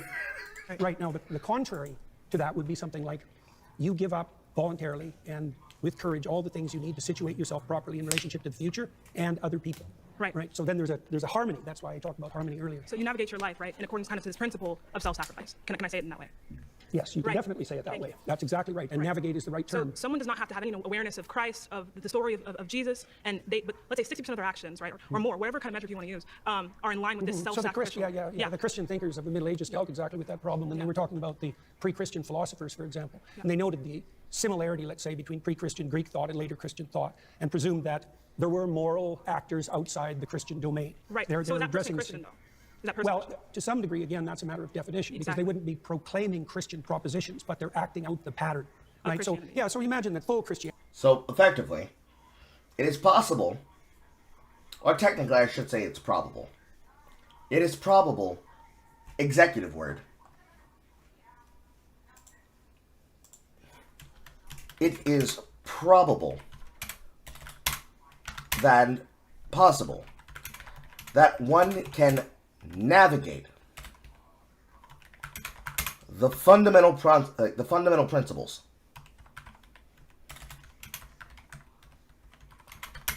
of religion, of any denomination, including Christianity, without needing to be of the parish and faith, but will inherently perform the actions of ritual, technically of rite and ritual, that would denote them metaphysically and socially as functional as the same to all that notice. It is inherently possible that you can have a person who follows a different religion, a different doctrine, a different moral system, be able to then dictate the ability for one to engage in the behavior that is being had and still be able to understand the philosophy and the point of which you come from to originate the goal for which you believe. So, if my hands of wisdom in action inspires a person to do actions that are good, they don't have to believe my inherent nature of what I follow. It could be the most fucky and wacky thing in existence. They don't have to have my conscriptions. If they perform the exact same action, so let's put this in a different context. We're moving from religion. We're fry cooks. We cook in a chicken kitchen, boy. It's Carl and Carl's doing an official sponsorship sale with Papa Legba's, Chitlin's fries, wings and more. We are doing a Don Julio presentation with Popeyes.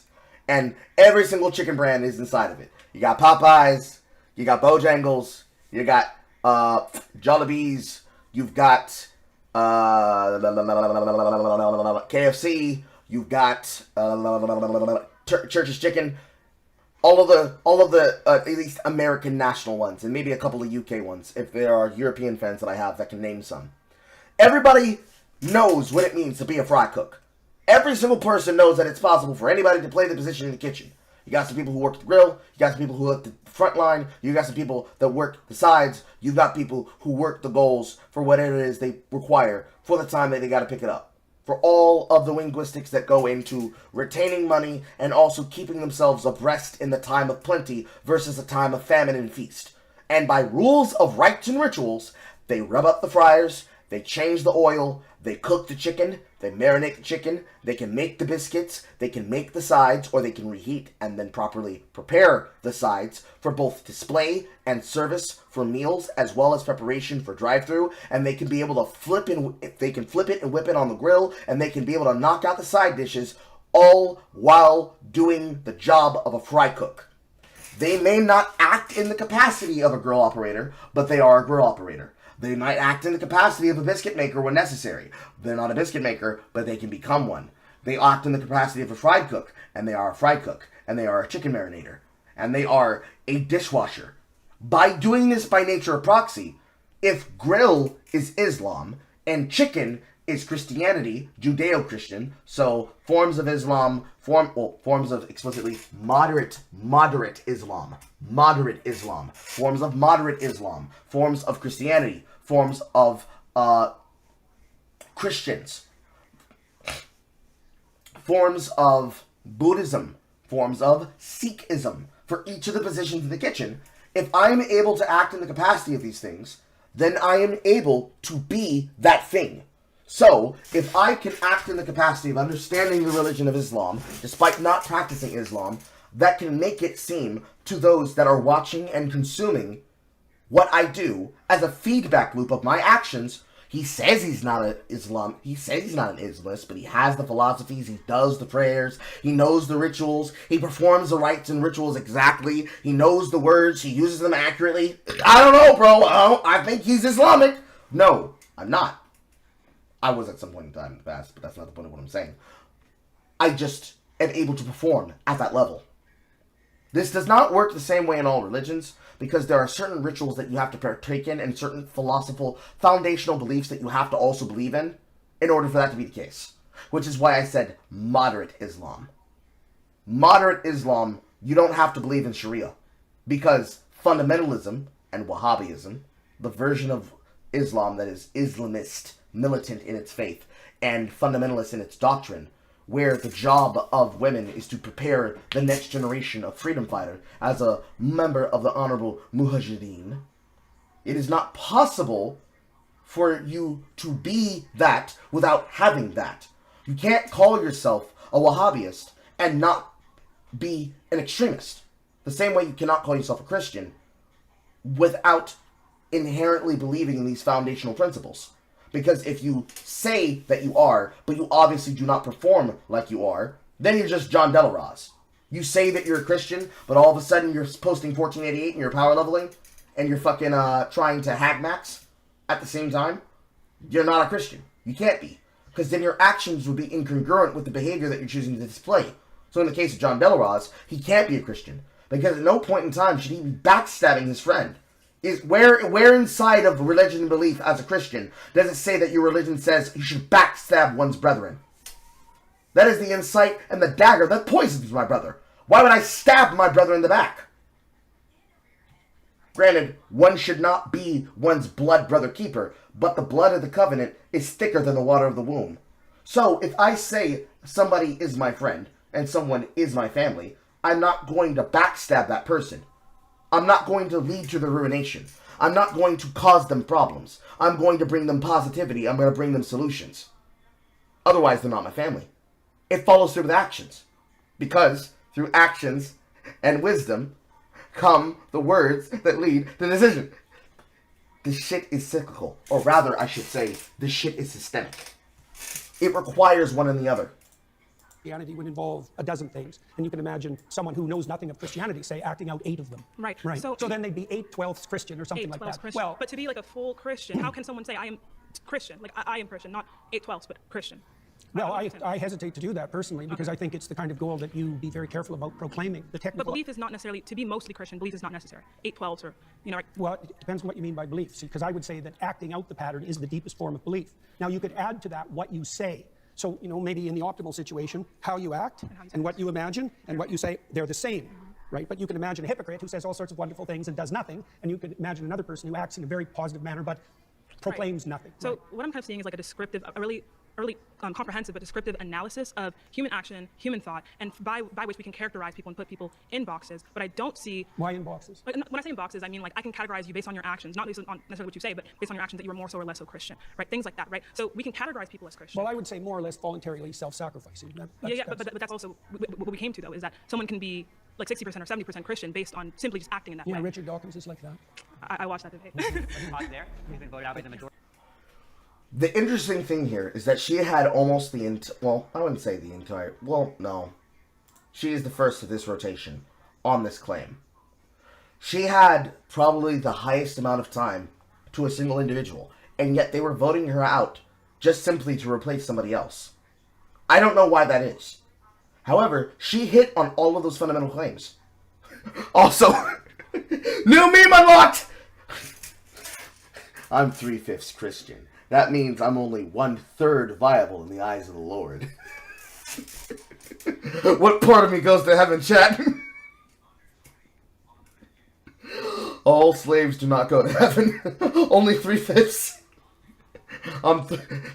This man is going to hell. Nah, bro. I'm going to purgatory. I'm 3/5 saved. It's my hands. Mwah, mwah. They're not. The memes spring eternal, just like the kingdom of heaven. Or rather, the kingdom of Kekdom. The kingdom of Kekdom, where the memes are dank, and they're never stolen. And there's no 9 gag marks.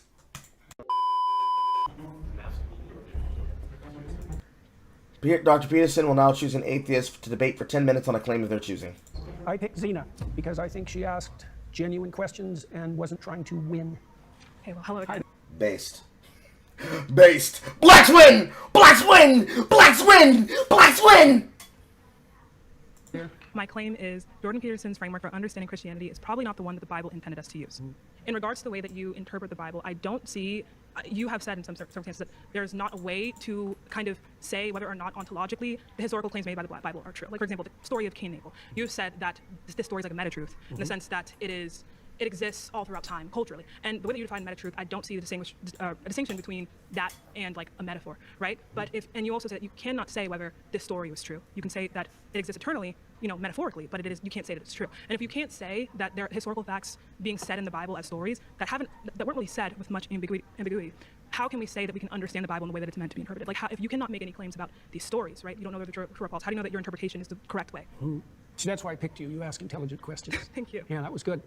What do they say? By their fruits, you'll know them. Okay. Right. Well, so one of the things I look at is the impact of what I'm doing. Right. And so I know a lot of evangelical Christians, a lot of Catholics, a lot of Orthodox Christians, a lot of people from other faiths. And they told me, like many of them, that they found my interpretations very helpful and that it deepened their faith. And so that's interesting because I wouldn't have necessarily expected that to be the case. And I've also talked to thousands of people who've told me that they came to understand the foundational stories of their culture better as a consequence of listening to me, and that they did everything they could to sort out their lives and that it worked. That's many different pieces of evidence that all converge on something like the practical and conceptual utility of my approach. Now, is it the same?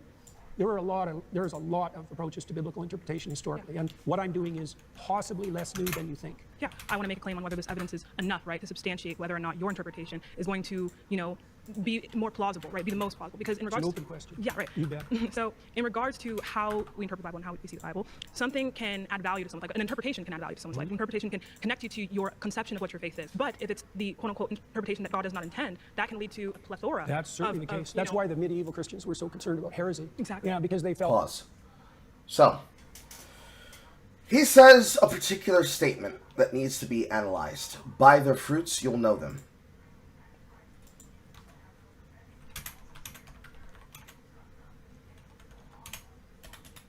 technically the statement is, by the fruits you shall know them. Or, you shall know them by their fruits. You will know them by their fruits. A good tree cannot bear bad fruit, nor can a bad tree bear good fruit. Matthew 16:18. So, let's go back to the Bible Hub. Or rather, let's go back to the one I was using before. Bible Gateway. It was either Gateway or Bible Hub.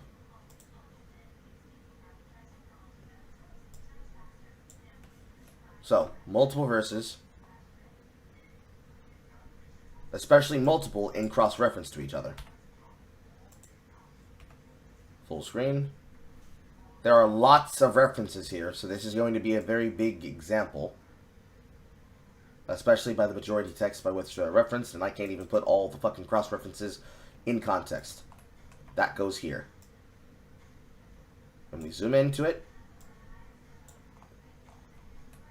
Thus, by the fruits you will recognize them. Yes, by you identify a tree by its fruits, you can identify people by their actions. Thus you will recognize them by their fruits, so then by their fruits you will recognize them. Then surely by the fruits you will recognize them. Wherefore by the fruits ye shall know them. Therefore by the fruits you shall know them. Surely you know them by the fruits. So you know them by the fruits. So on, so on, so on, so on. Then we get down here to the Amplified Bible. Therefore by their fruits you will recognize them as false prophets. There are multiple reinterpretations of this phrase that all read until you get back to contemporary English version about you shall know them by their fruits. Amplified Bible says, therefore by their fruits you shall recognize them by false prophets. And then again, inside of contemporary English, you can tell who the false prophets are by their deeds. Cross-referencing within context. Every tree that does not bear good fruit is cut down and thrown into the fire. So then by their fruits you shall recognize them. Not everyone who says to me, Lord, Lord, will enter the kingdom of heaven, but only he who does by the will of my Father. With multiple cross-references to Galatians, James, Luke, John, Matthew, Romana, Colossians, Ephesians, Philippines, Proverbs, and Isaiah. Most special being Isaiah 5:1-7. I will sing for the beloved a kingdom of his vineyard. My beloved had a vineyard on a very fertile hill. He dug it and cleared the stones and planted the finest vines, built a watchtower in the middle and dug out a winepress as well. He waited for the vineyard to yield good grapes, but the fruit it produced was sour. And now, O dwellers of Jerusalem and men of Judah, I exhort you to judge me between me and my vineyard. And then, of course, others as well. Proverbs 11:30, the fruit of the righteous is a tree of life, and he who wins souls is wise. As well as Philippines 1:11, filled with the fruit of righteousness that comes through Jesus Christ to the glory and praise of God.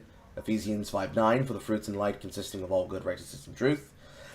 Colossians 1:10 is much more clear with what it says, so that you may walk in a manner worthy of the Lord, and may praise him in everywhere, bearing fruit in every good work, growing in the knowledge of God. So, by the fruits you shall know them, in quotations, smaller, as good and bad people. Another way to read this is as good and bad outcomes. So, when I yap about good outcomes for myself, good outcomes for people around me, by their fruits you shall know them. Good people do good things. Bad people do bad things. Very simple, very easy to understand. What is the fruit?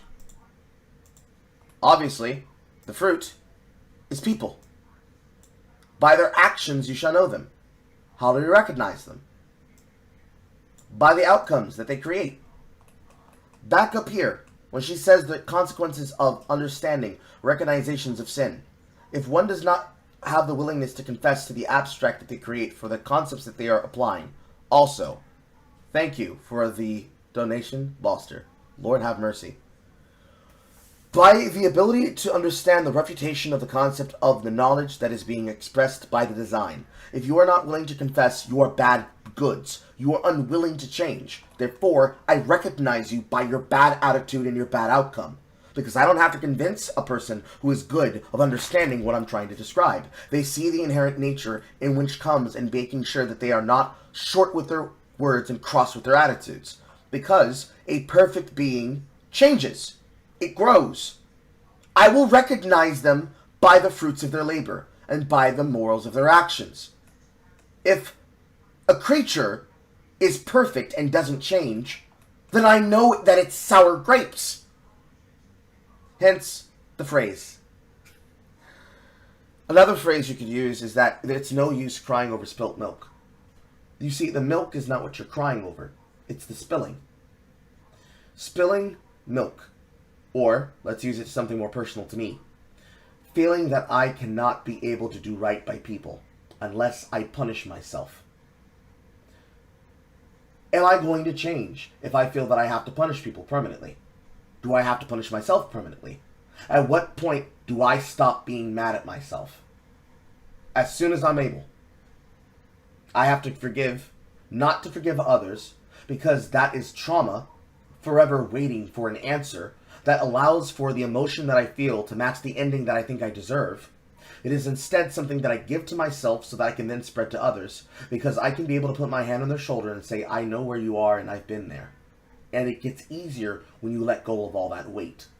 And when they ask what weight, I tell them to count up the sins that are on their back, and when they turn their head, they finally see the shadow that's been stalking them the entire time. The fruits that are the grapes of wrath is the anxiety, the anger, the isolation, and thus the lack of God in your life that is represented and representative of eternal misery because you think that you aren't worthy of acceptance or forgiveness or love. Period. That is it. That's everything. This, by its very nature, this by its finite, definitive nature, is the true foundation by which all things derive. I want good outcomes, not bad outcomes. I want good things, not bad things. How do I get them? I have to recognize the good things that create good outcomes and the bad things that create bad outcomes. If I eat a whole pizza, what's the outcome? I get fat. That's a lot of carbs. It's a lot of sugar. If I eat a little bit of a pizza and then I go to the gym, I'm putting off an immediate gratification for a delayed gratification. Period. Anything else that stems from that is me avoiding the harsh consequence, positive consequence and negative consequence, that is permitted to me should I choose to take word in action. And from there, I extend to the reaches and the stars above. Everything becomes formulaic from my actions and choices.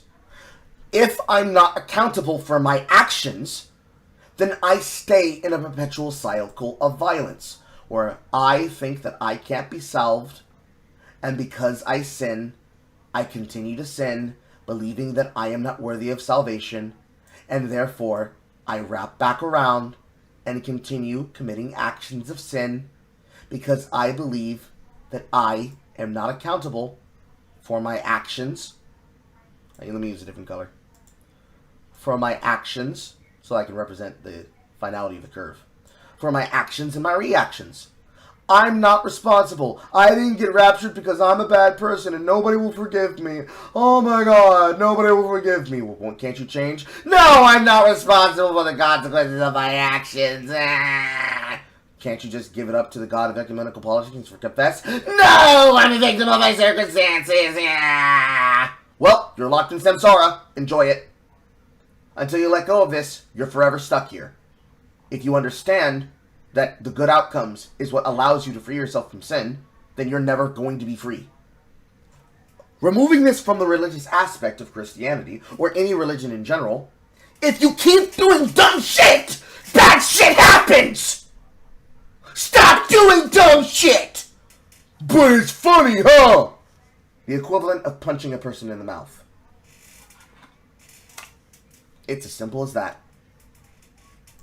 And that's why the Catholics objected so much to the Protestant Reformation, because they believed that the fractionation of Christianity would result in an indefinite fractionation, right? Well, and that's exactly what's happened. Right. So yeah, that's definitely a problem. I think one of the foundational principles, for example, there's a foundational principle in the Old Testament of hospitality, right? So what you want to do if you set up your local environment properly is to make it welcoming to people voluntarily. And so one of the ways you could judge the validity of the interpretation of the classic story is whether or not that interpretation might be regarded by someone as welcoming. Does that represent something you'd actually like to have if you were acting in your own interest in the long run? Right, and we can talk about that. Like do protect you from fear might be another one. Exactly. So we can talk about like how these interpretations of the Bible, like if they kind of resonate with us. And I think that can in some case be some kind of like evidence. Oh, this might be true, but I think we need to ask: is evidence damning? Right? Is this evidence certain? Right? Yeah. So does anybody else notice that she happens to be glowing in the light?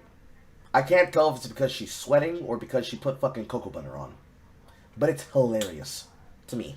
But I do want to look at, again, the consequences and our understanding of this interpretation once more. So we look at, again, the story of Cain and Abel, and we say, yeah, so I believe this is a meta-truth. I believe that this story is resonant throughout cultures. That is all Trinitarian. I'm sure that there is in some way, the story was put in here for the reason, right, to tell us about, fights between brothers. But also, you can't say I do know or I don't know that this story is false or true in an ontological, historical sense, as a historical fact. Were there two people like that were specifically referenced? Okay, I don't think that's knowable, but I'm not sure why it matters to you. So the reason why it matters to me is because we need to know how we should interpret the things that the Bible says. And the many ways. Right, but like if we interpret sometimes poetry, sometimes history, sometimes facts, but for sometimes example, metaphor. The reason why it's important, right, very important, is because, for example, we can talk about something like God says, I believe it's like 1 Corinthians 15:17, something about how belief in God specifically as someone who resurrected or as someone who died for our sins is important, right? But we have to look at, if we can interpret that as just like, you believe that God is a symbol of sacrifice. That is different from believing that there was an actual person named Jesus Christ who died on the cross for our sins. So if you believe one and not the other, that can be the difference between you going to hell and you going to heaven. So if we cannot make like... I would slightly push back and disagree. Believing that there must have been a Judeo-Christian figure that must have been named Jesus of Nazareth, who was then crucified under Pontius Pilate, who suffered, died, and then was buried. On the third day, then rose again in fulfillment of the scripture, ascended into heaven, and is now seated forever at the right hand of the Father, representing his judgment, his patience, and his wrath, because he is slow to anger, but quick to temper. We do know that there was a Pontius Pilate. We have it as proof. It's on the fucking Rosetta Stone.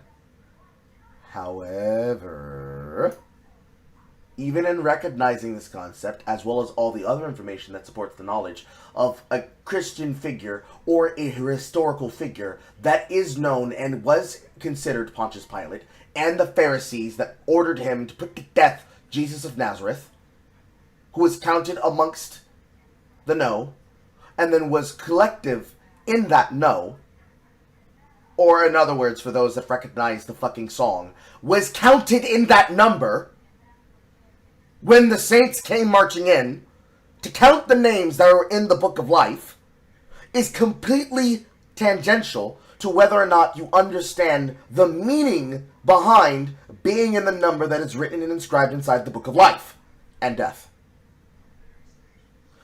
Believing that Jesus was real is completely separate to understanding the message. If you understand the message, it doesn't matter. Period. We cannot say that we know whether or not certain historical facts in the Bible happen, like even as just like events, like because the events matter, because again, God dying for our sins on the cross was an event. If we can't say that we know these things happen, these things did or didn't happen, this then leads us to kind of like the conundrum of how do we know what we are meant to believe, what the Bible intended for us to believe, and this can be very, very important to like our fate. And that then leads us to the clip from Granddad of how do you know what to do when you don't know what you can do? You just do what you can. Yeah. I've got no disagreement with any of that. What sort of response do you want from that? You pushed me beyond the limits of my knowledge. Really? Well, there's so many things you can't know. I'm struggling. I know that the biblical stories are the foundation of Western culture. Mm-hmm. I know that the consequence of those stories has been the genesis of a society that is in the main freer and more abundant than any societies have ever been. I don't exactly understand the relationship between those stories and that outcome, but it's not nothing. Right. But I don't know the answer to the questions that you're asking. You know, it's the case that forever when people have been interpreting religious stories, they wrestled with exactly the question that you just described. Mm-hmm. When is it fact? When is it poetry? When is it music? When is it metaphor? When is it ritual? When is it time-bound? But what I'm saying is that your interpretation of the Bible, if you cannot tell us, again, if these historical events happen or not, that can be deciding factor if someone is like damned to hell for eternity or if they go to heaven, right? So that's why I don't concern myself so much with that particular question. You know, like that would be something that would stem more from an evangelical viewpoint, and I'm not putting that down, by the way. Mm-hmm. You're asking me a question I really can't answer. Okay. I'm not claiming even that my interpretations are canonically correct. I can only tell you the consequences of having released them into the world, let's say. Right, so I get... Boom. So, here's the concept that we have here from Cain and Abel, which then ties back to the question that she asked, or rather, the circumstance of the claim that the framework that he uses is not one that is intended for Bible's use.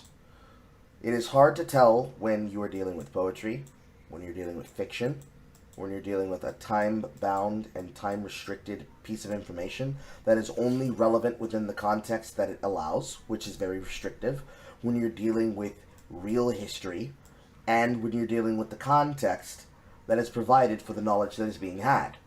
So, let's do this with Cain and Abel. Cain and Abel. A brother is going to be damned as the first murderer for killing his brother. Cain and Abel is a very simple concept. What is the concept? Let's Google it. So, Cain and Abel. Cain and Abel.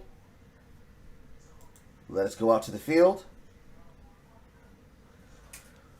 From multiple versions, in which they are important in reference, taken from Genesis 4:8. Context. Thus verse, thus collaboration. As read as important as it is, wrong one. As read as important as it is, in the context of Cain murdering Abel, as read from International. And so it came to pass that Cain said to his brother Abel, "Let us go to the field." And while they were in the field, Cain attacked his brother Abel and killed him. Then the Lord said to Cain, "Where is your brother Abel?" And he answered, "I do not know. Am I my brother's keeper?" From this, there are multiple contexts which can be understood. One of those contexts is what is mentioned in the Crofts reference, multiple in which are important. You have different interpretations of the reason why this is relevant, but ultimately, there are some that I choose as choice of the matter, as we pull from the context that we are using. 1. John 3:12. Do not be like Cain, who belonged to the evil one and murdered his brother. For why did what Cain slay him? For his own evil deeds were evil, and while those of his brother were righteous. What are we to believe from the killing of Abel by Cain? He killed his brother because he was good, because he is evil. But is that it? He was already bad, therefore the action was done because evil should kill good this day? Why? Hebrews 11:4. By faith Abel offered God a better sacrifice than Cain did. By faith he was commended as righteous when God gave approval to his gift, and by faith he still speaks, even though he is dead. He has given unto God what belongs to him, which is his eternal life, and his willingness to follow and to sing the Trisagion forever and ever. Holy, holy, holy, holy is thou, Lord. Why? Because he gave unto him a gift that is to be given to God, that is not to be given to anyone else, which is blind faith. Technically, general faith. Faith is always blind. You have no confirmation of what is true. So you can only be able to go off of faith when you do not have the abstract and the physical to hold as a contemporary, which is to say, Abel believes. Therefore, anything he gave to God is unto his as his faith in the goodness of his sibling was unshaken. His death by his brother is a sign of his trusting nature to go with his brother to the field. He dies because he trusts his brother to not kill him when his back is turned. He then says to the Lord on high, "Am I my brother's keeper? I know not where he goes," knowing that he is lying and bearing false witness, one of the 10 Commandments. This is a sin against God in the greatest sense, and it is part of, alongside a couple of other things, which is the reason why Cain is forever marked as the first murderer and bears the mark of Cain. And from him, the Canaanites are descended, and from the Canaanites, evil lies in their heart, because they are themselves bad people, because you know them by their fruit. Matthew 23:35. And so you will come beyond the righteous blood shed on earth, from the blood of the righteous Abel to the blood of Zacharias, son of Barachiah, who you murdered between the temple and the altar. Righteous blood. What does that mean? Why is their blood righteous? Because they did not commit sin in their hearts. They did not sin in their hearts. Of their wanton desires on this planet, should they have had any, they did not want for naught, whereas Cain did. Their hearts were full. Therefore, you know them by the fruit of their goodness, that they were not of evil. Because, Jude 1:11, woe unto them that have traveled in the path of Cain, rushed along to the error of Bedlam, technically Bedlam. They would have perished within Korah's rebellion. This, quite literally, is the basis behind the all-famous frame, Vae Victus. Vae Victus! Hail victory, and woe be unto the conquered. Technically, in this sense, it is those that are about to be killed in battle. But victory is hailed not on the word of man, but on the word of God. Glory, glory, glory to the Lord. Hosanna to the Most Highest. Why? Because those that are righteous are going to prosper. Those that commit evil do not. Why? Because we know them by their fruits. What does that mean? I know that you will not succeed because your wickedness will not let you. Why? Because I know who you are. Why? Because I know how you are. I know that I am good. Not because I know who I am, but because I know who I am at 6:15 on Monday, Tuesday, Wednesday, Thursday, Friday, Saturday, Sunday, Monday, Tuesday, Wednesday, Thursday, Friday, Saturday, Sunday, Monday. And I know, 9 times out of 10, with a little bit of grace to give people the chance to repent for the things that they know, and to be able to give back for the things that they do not know, and to understand for the things that they want, but have not earned for the things that they do not want. You are likely to never leave samsara and to never understand the actions that you have done that have locked you out of knowledge, because your heart has been hardened. You rejected that it is possible to be able to transcendiate your own sin. Therefore, you have committed yourself to turn your backs to God. Therefore, how can you let the light in your heart to purify the evil that lies within the wickedness above and below? Because as it is above, so it must be below. Therefore, as it is without, from what you do, as it is within, by how you are to yourself. The wickedness that you do unto others reaches back and curls its vines around you, and thus around your heart grows a thick bramble, letting in no light, including the light of God. Thus, Sheol, the absence of God's presence. For your body is a temple, and if your body is a temple that you have desecrated, your house is not holy to let in the Spirit. Da-da. Continuing. Hebrews 12:24. To Jesus the meditator, to the new covenant, to the sprinkled blood, that it speaks a better word than that speaks a better word than the blood of Abel. John 3:15. To everyone who hates his brother is a murderer, and you know that eternal life does not reside in a murderer. And Proverbs 1:11-12. If they say, come along, let us lie in wait for blood, let us ambush the innocent without cause, let us swallow them alive like Sheol, and woe like those descending into the pit. And lastly, but not least, 5:21-2 of Matthew. You have heard it was said to the ancients, do not murder, and anyone who murders will be subject to judgment. But I tell you that anyone who is angry with his brother will be subject to judgment. Again, anyone who says to his brother, Raka, will be subject to the Sanhedrin. This is a hard word to pronounce. Sanhedrin.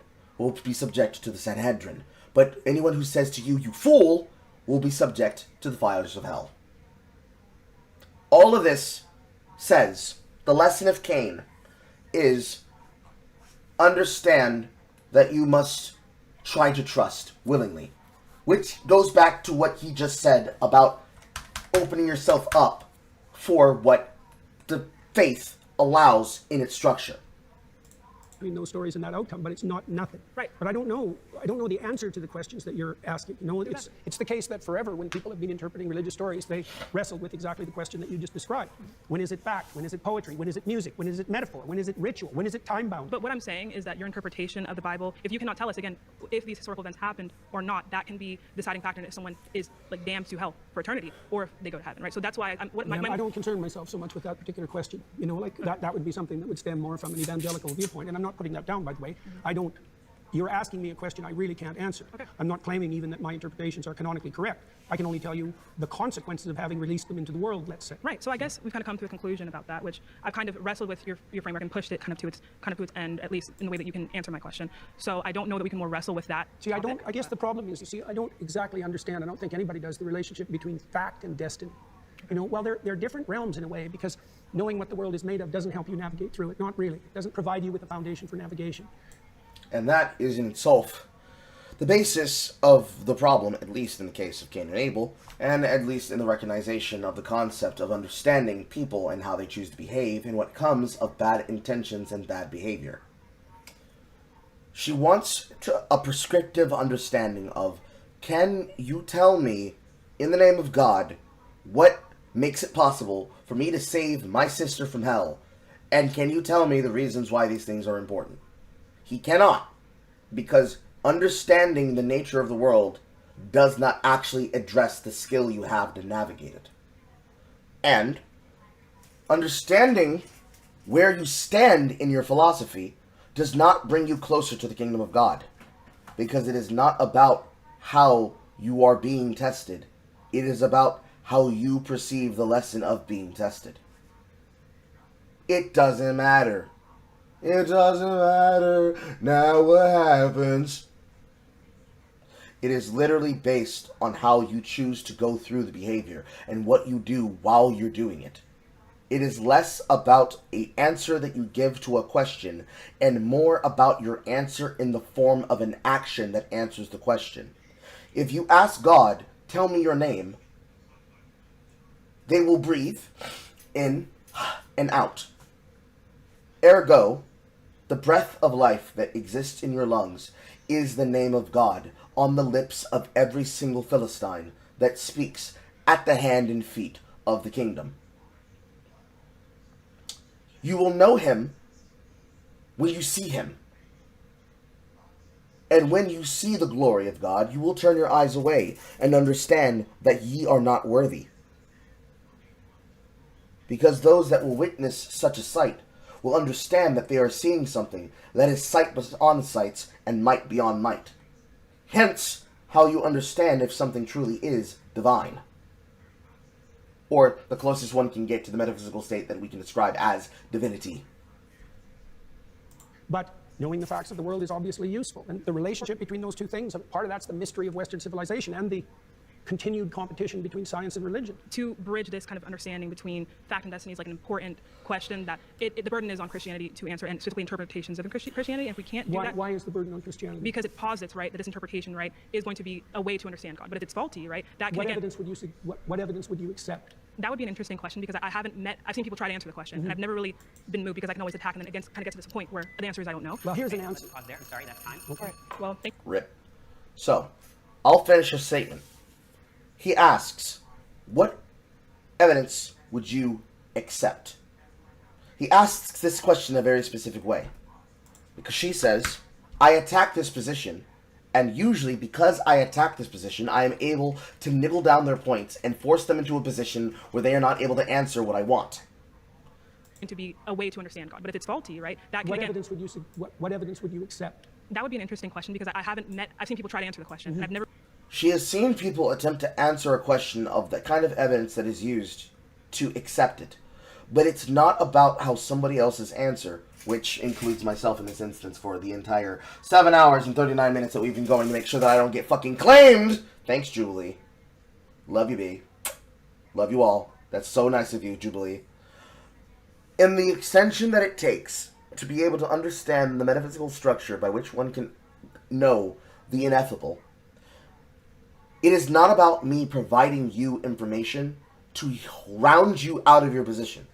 Because at that point, you're debating logic and will.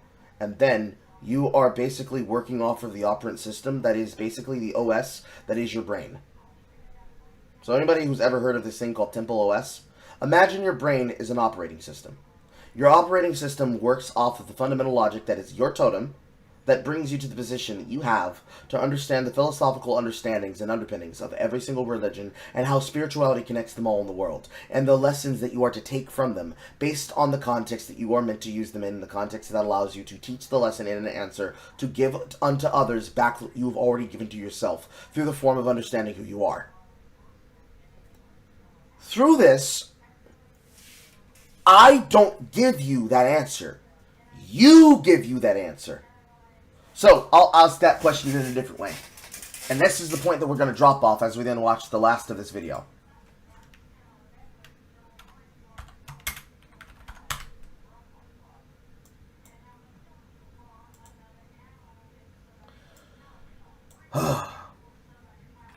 Why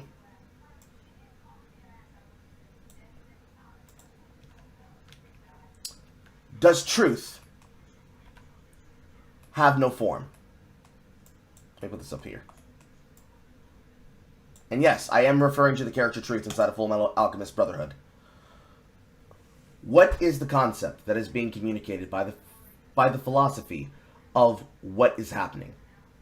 Why does Truth speak with the voice of whoever is addressing Truth? You can feel free to answer at your own leisure. We will lead. The Truth, Shenri, is an enigmatic metaphysical being who appears when a person attempts human transmutation. Seeing human transmutation as an unfair exchange according to the equivalent exchange laws of alchemy, Truth will bring the alchemists into the gate and forcibly take their most valued attribute, or something of value that represents the anticipated relationship with the person that they are trying to create or resurrect. Truth will accept otherwise impossible exchanges when a philosopher's stone is used, or as part of it will be used for the exchange instead, as a negative version of consciousness for the alchemy, for the arc of negative version or conscientiousness. For the alchemist to perform human transmutation, Truth is perceived by the finite human mind as punishing them for playing God by abusing the power of alchemy, embodying the universe, serving as both a deity and a monad. For those who do not know what a monad is, a monad is a concept that is used in the cosmic philosophy or cosmology, referring to a basic and original substance. So, literally, the monad, the circle, the literal form of the circle dot used by Pythagoreans and later Greeks to represent the first metaphysical being as the absolute, which conveniently looks not so unlike a hydrogen molecule. Shoutouts to Dr. Manhattan. This concept of the one that exists within all is the metaphysical representation of who you are in the universe. It is the you that is within that is without. An essentiality of the absolute, the Godhead. You, yourself, talking to your sense of God, your consciousness. Because you know what you've done was wrong, and now you're rectifying with the voice in your head that tells you that you have to pay for it. Truth is all things in the universe, representing the consciousness and the consciousness of all living things. So the conscientiousness and the conscience of all living things. It is everything in the universe, including all people, and therefore is the closest thing to the concept of God.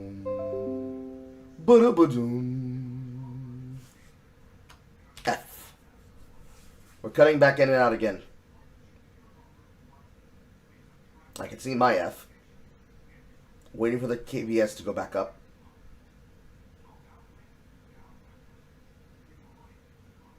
Waiting a bit, waiting a bit, waiting a bit, waiting a bit. Back into the yellow. Alright, green. So, as truth represents the person, they represent the closest sense of exactly what Jordan Peterson has been saying about consciousness. If God is conscientiousness, you are God. God is you. You are representing how you choose to punish yourself within transubstantiation. If you decide that you are deserving of dying for the sin of pride, then that will be what happens. Kiss the ring, so it is so. However, in the concept, at least as it applies to Full Metal Alchemist, which I believe is applicable for the situation, aside from humans, all living things possess their own gate of truth, through which they can see their truth. And as we remember, the truth that is written on your gate is based on your philosophical understanding, which is your totem. If your totem is based on the concepts that you understand to be immutable to yourself, and thus cannot change because they are the things that you believe, and you do not want to change them, then you will be punished by the actions of the monad upon yourself, based on how you see yourself. So, being your brother's keeper ultimately responds to being your own keeper. Because that's your family, that's your blood, and your actions follow through with the intent that you have for yourself. Asking the question of what it is that you can give to yourself to supply the reason for what you're believing is to ask yourself to trust yourself. So basically, you're giving a pinky promise to God. You ask yourself, what will it take for you to accept that this is real? It's not in your head. You're not talking to yourself. You are actively talking to me, and you will die if you believe yourself to be dying. You have to be able to give yourself an answer to say, it's possible to believe in anything, while allowing everything to still be possible at the same time. So, no predestination, no precognition, no removal of self from the action of oneself, from the volition of your truth, as you speak it, and as you understand it, and you know it, and you shape it. But instead, transubstantiation, through the form that you are able to forgive yourself for the trespasses you've done, not just to yourself and unto others, but others have done unto you. Even if they refuse to come to the decision that you believe they should arrive at, should they see things from your perspective. Because if you can't convince yourself of the argument, how can you convince them? Therefore, you're not going off of your elephant, and you're not going off of the Godhead. You're going off of your Jiminy Cricket. You're going off of your internal consciousness. Your inner voice that lets you know to call your brother son. Wacky and wild world we went on discovering this one, chat. I cannot wait to see what Callum does with this. Anyways, wrap this shit the fuck up. Let's get the fuck out of here. Never really been moved because I can always attack and then it kind of gets to this point where the answer is I don't know. Well, here's an answer. Pause there. I'm sorry, that's time. Okay. Well, thank you so much for the rest. Well, I definitely picked the right person. Thank you. That was very good. Thank you so Really, much. very good. I don't like talking to win, but there were portions of all the conversations that were truly productive, and that it's instructive for people to see the distinction between a debate that's aimed at local victory and dominance, let's say, even of ideas, and a discussion that's predicated on mutual exploration and establishment of like a harmonious understanding and peace. So, what Jordan Peterson just said there is that it is important that people understand the difference between seeing a battle for competition, dominance, and strength, and an understanding of what is effectively a jam session. It is less important for a person to be right and to win at all times. It is more important for us, collectively, to understand the goal of what is being achieved, and to achieve that goal as a group, rather than to have a dominance of who the leader of a group is. Even to the point where I have to step to the side and give somebody else the spotlight. Because it's more important to be a member of a group and to understand things collectively than to be the individual who is the king of the mountain. No enemies, but no friends either. Peterson, out of all of the kind of theists that are on the internet, he's one of the better ones in regards to just like being genuine as a person. But I do feel like he does a lot of, I guess, wordplay that can make it a little bit difficult and kind of just muddies the waters in regard to what we define as Christianity and atheism. Jordan Peterson, I credit to turning me into an atheist. I had a blast talking to him today. I think if the average person followed what Jordan Peterson... A Mao. He turned me into an atheist. Mere disagreeing with him is the reason why I'm like this.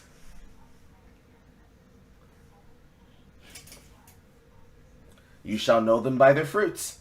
Instead, they realized that fundamentally Jordan Peterson is not a Christian, in fact, uses many atheistic principles, and operated under bad faith by seeming to forget what basic words meant when he didn't want to answer a question. His definitions can kind of shift a little bit depending on the moment, and I think that he wasn't afraid to flex that definitional muscle. I felt really good about our conversation. I thought that it highlighted some key issues in Jordan Peterson's theology. I hope he reflects on these issues and maybe deepens his perspective on them in the future. With You shall know them by their fruits. Zina, she was able to build up such a rapport that he chose her in the end, and they were able to have extended dialogue, which is something I had hoped for. So maybe I learned a little something from Zina about being more cordial. It's extraordinarily useful to be able to model productive debate and conversation for people and see how my thoughts were landing with people who are particularly skeptical, and to put that in front of a large audience and to assess the consequences. You're a Christian. Well, fuck. So right there at that end, what he just said right there, let's play that again. Into an atheist. I had a blast. He wasn't afraid to flex that definitional muscle. I felt really good about our conversation. I felt more cordial. It's extraordinarily useful to be able to model productive debate and conversation for people and see how my thoughts were landing with people who are particularly skeptical, and to put that in front of a large audience and to assess the consequences.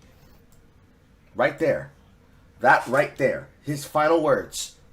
Literally what I said earlier towards the beginning the entire fucking time. We're now at the end. I said when we began that, or rather, on something that was asked about, because I know the first person to leave was just a girl, and she left because she did not want to put herself at the victimization of the dumbass arguments that were going to be had in bad faith by the atheists that tried them. And Lord forgive, by high almighty, they fucking tried it. But I also said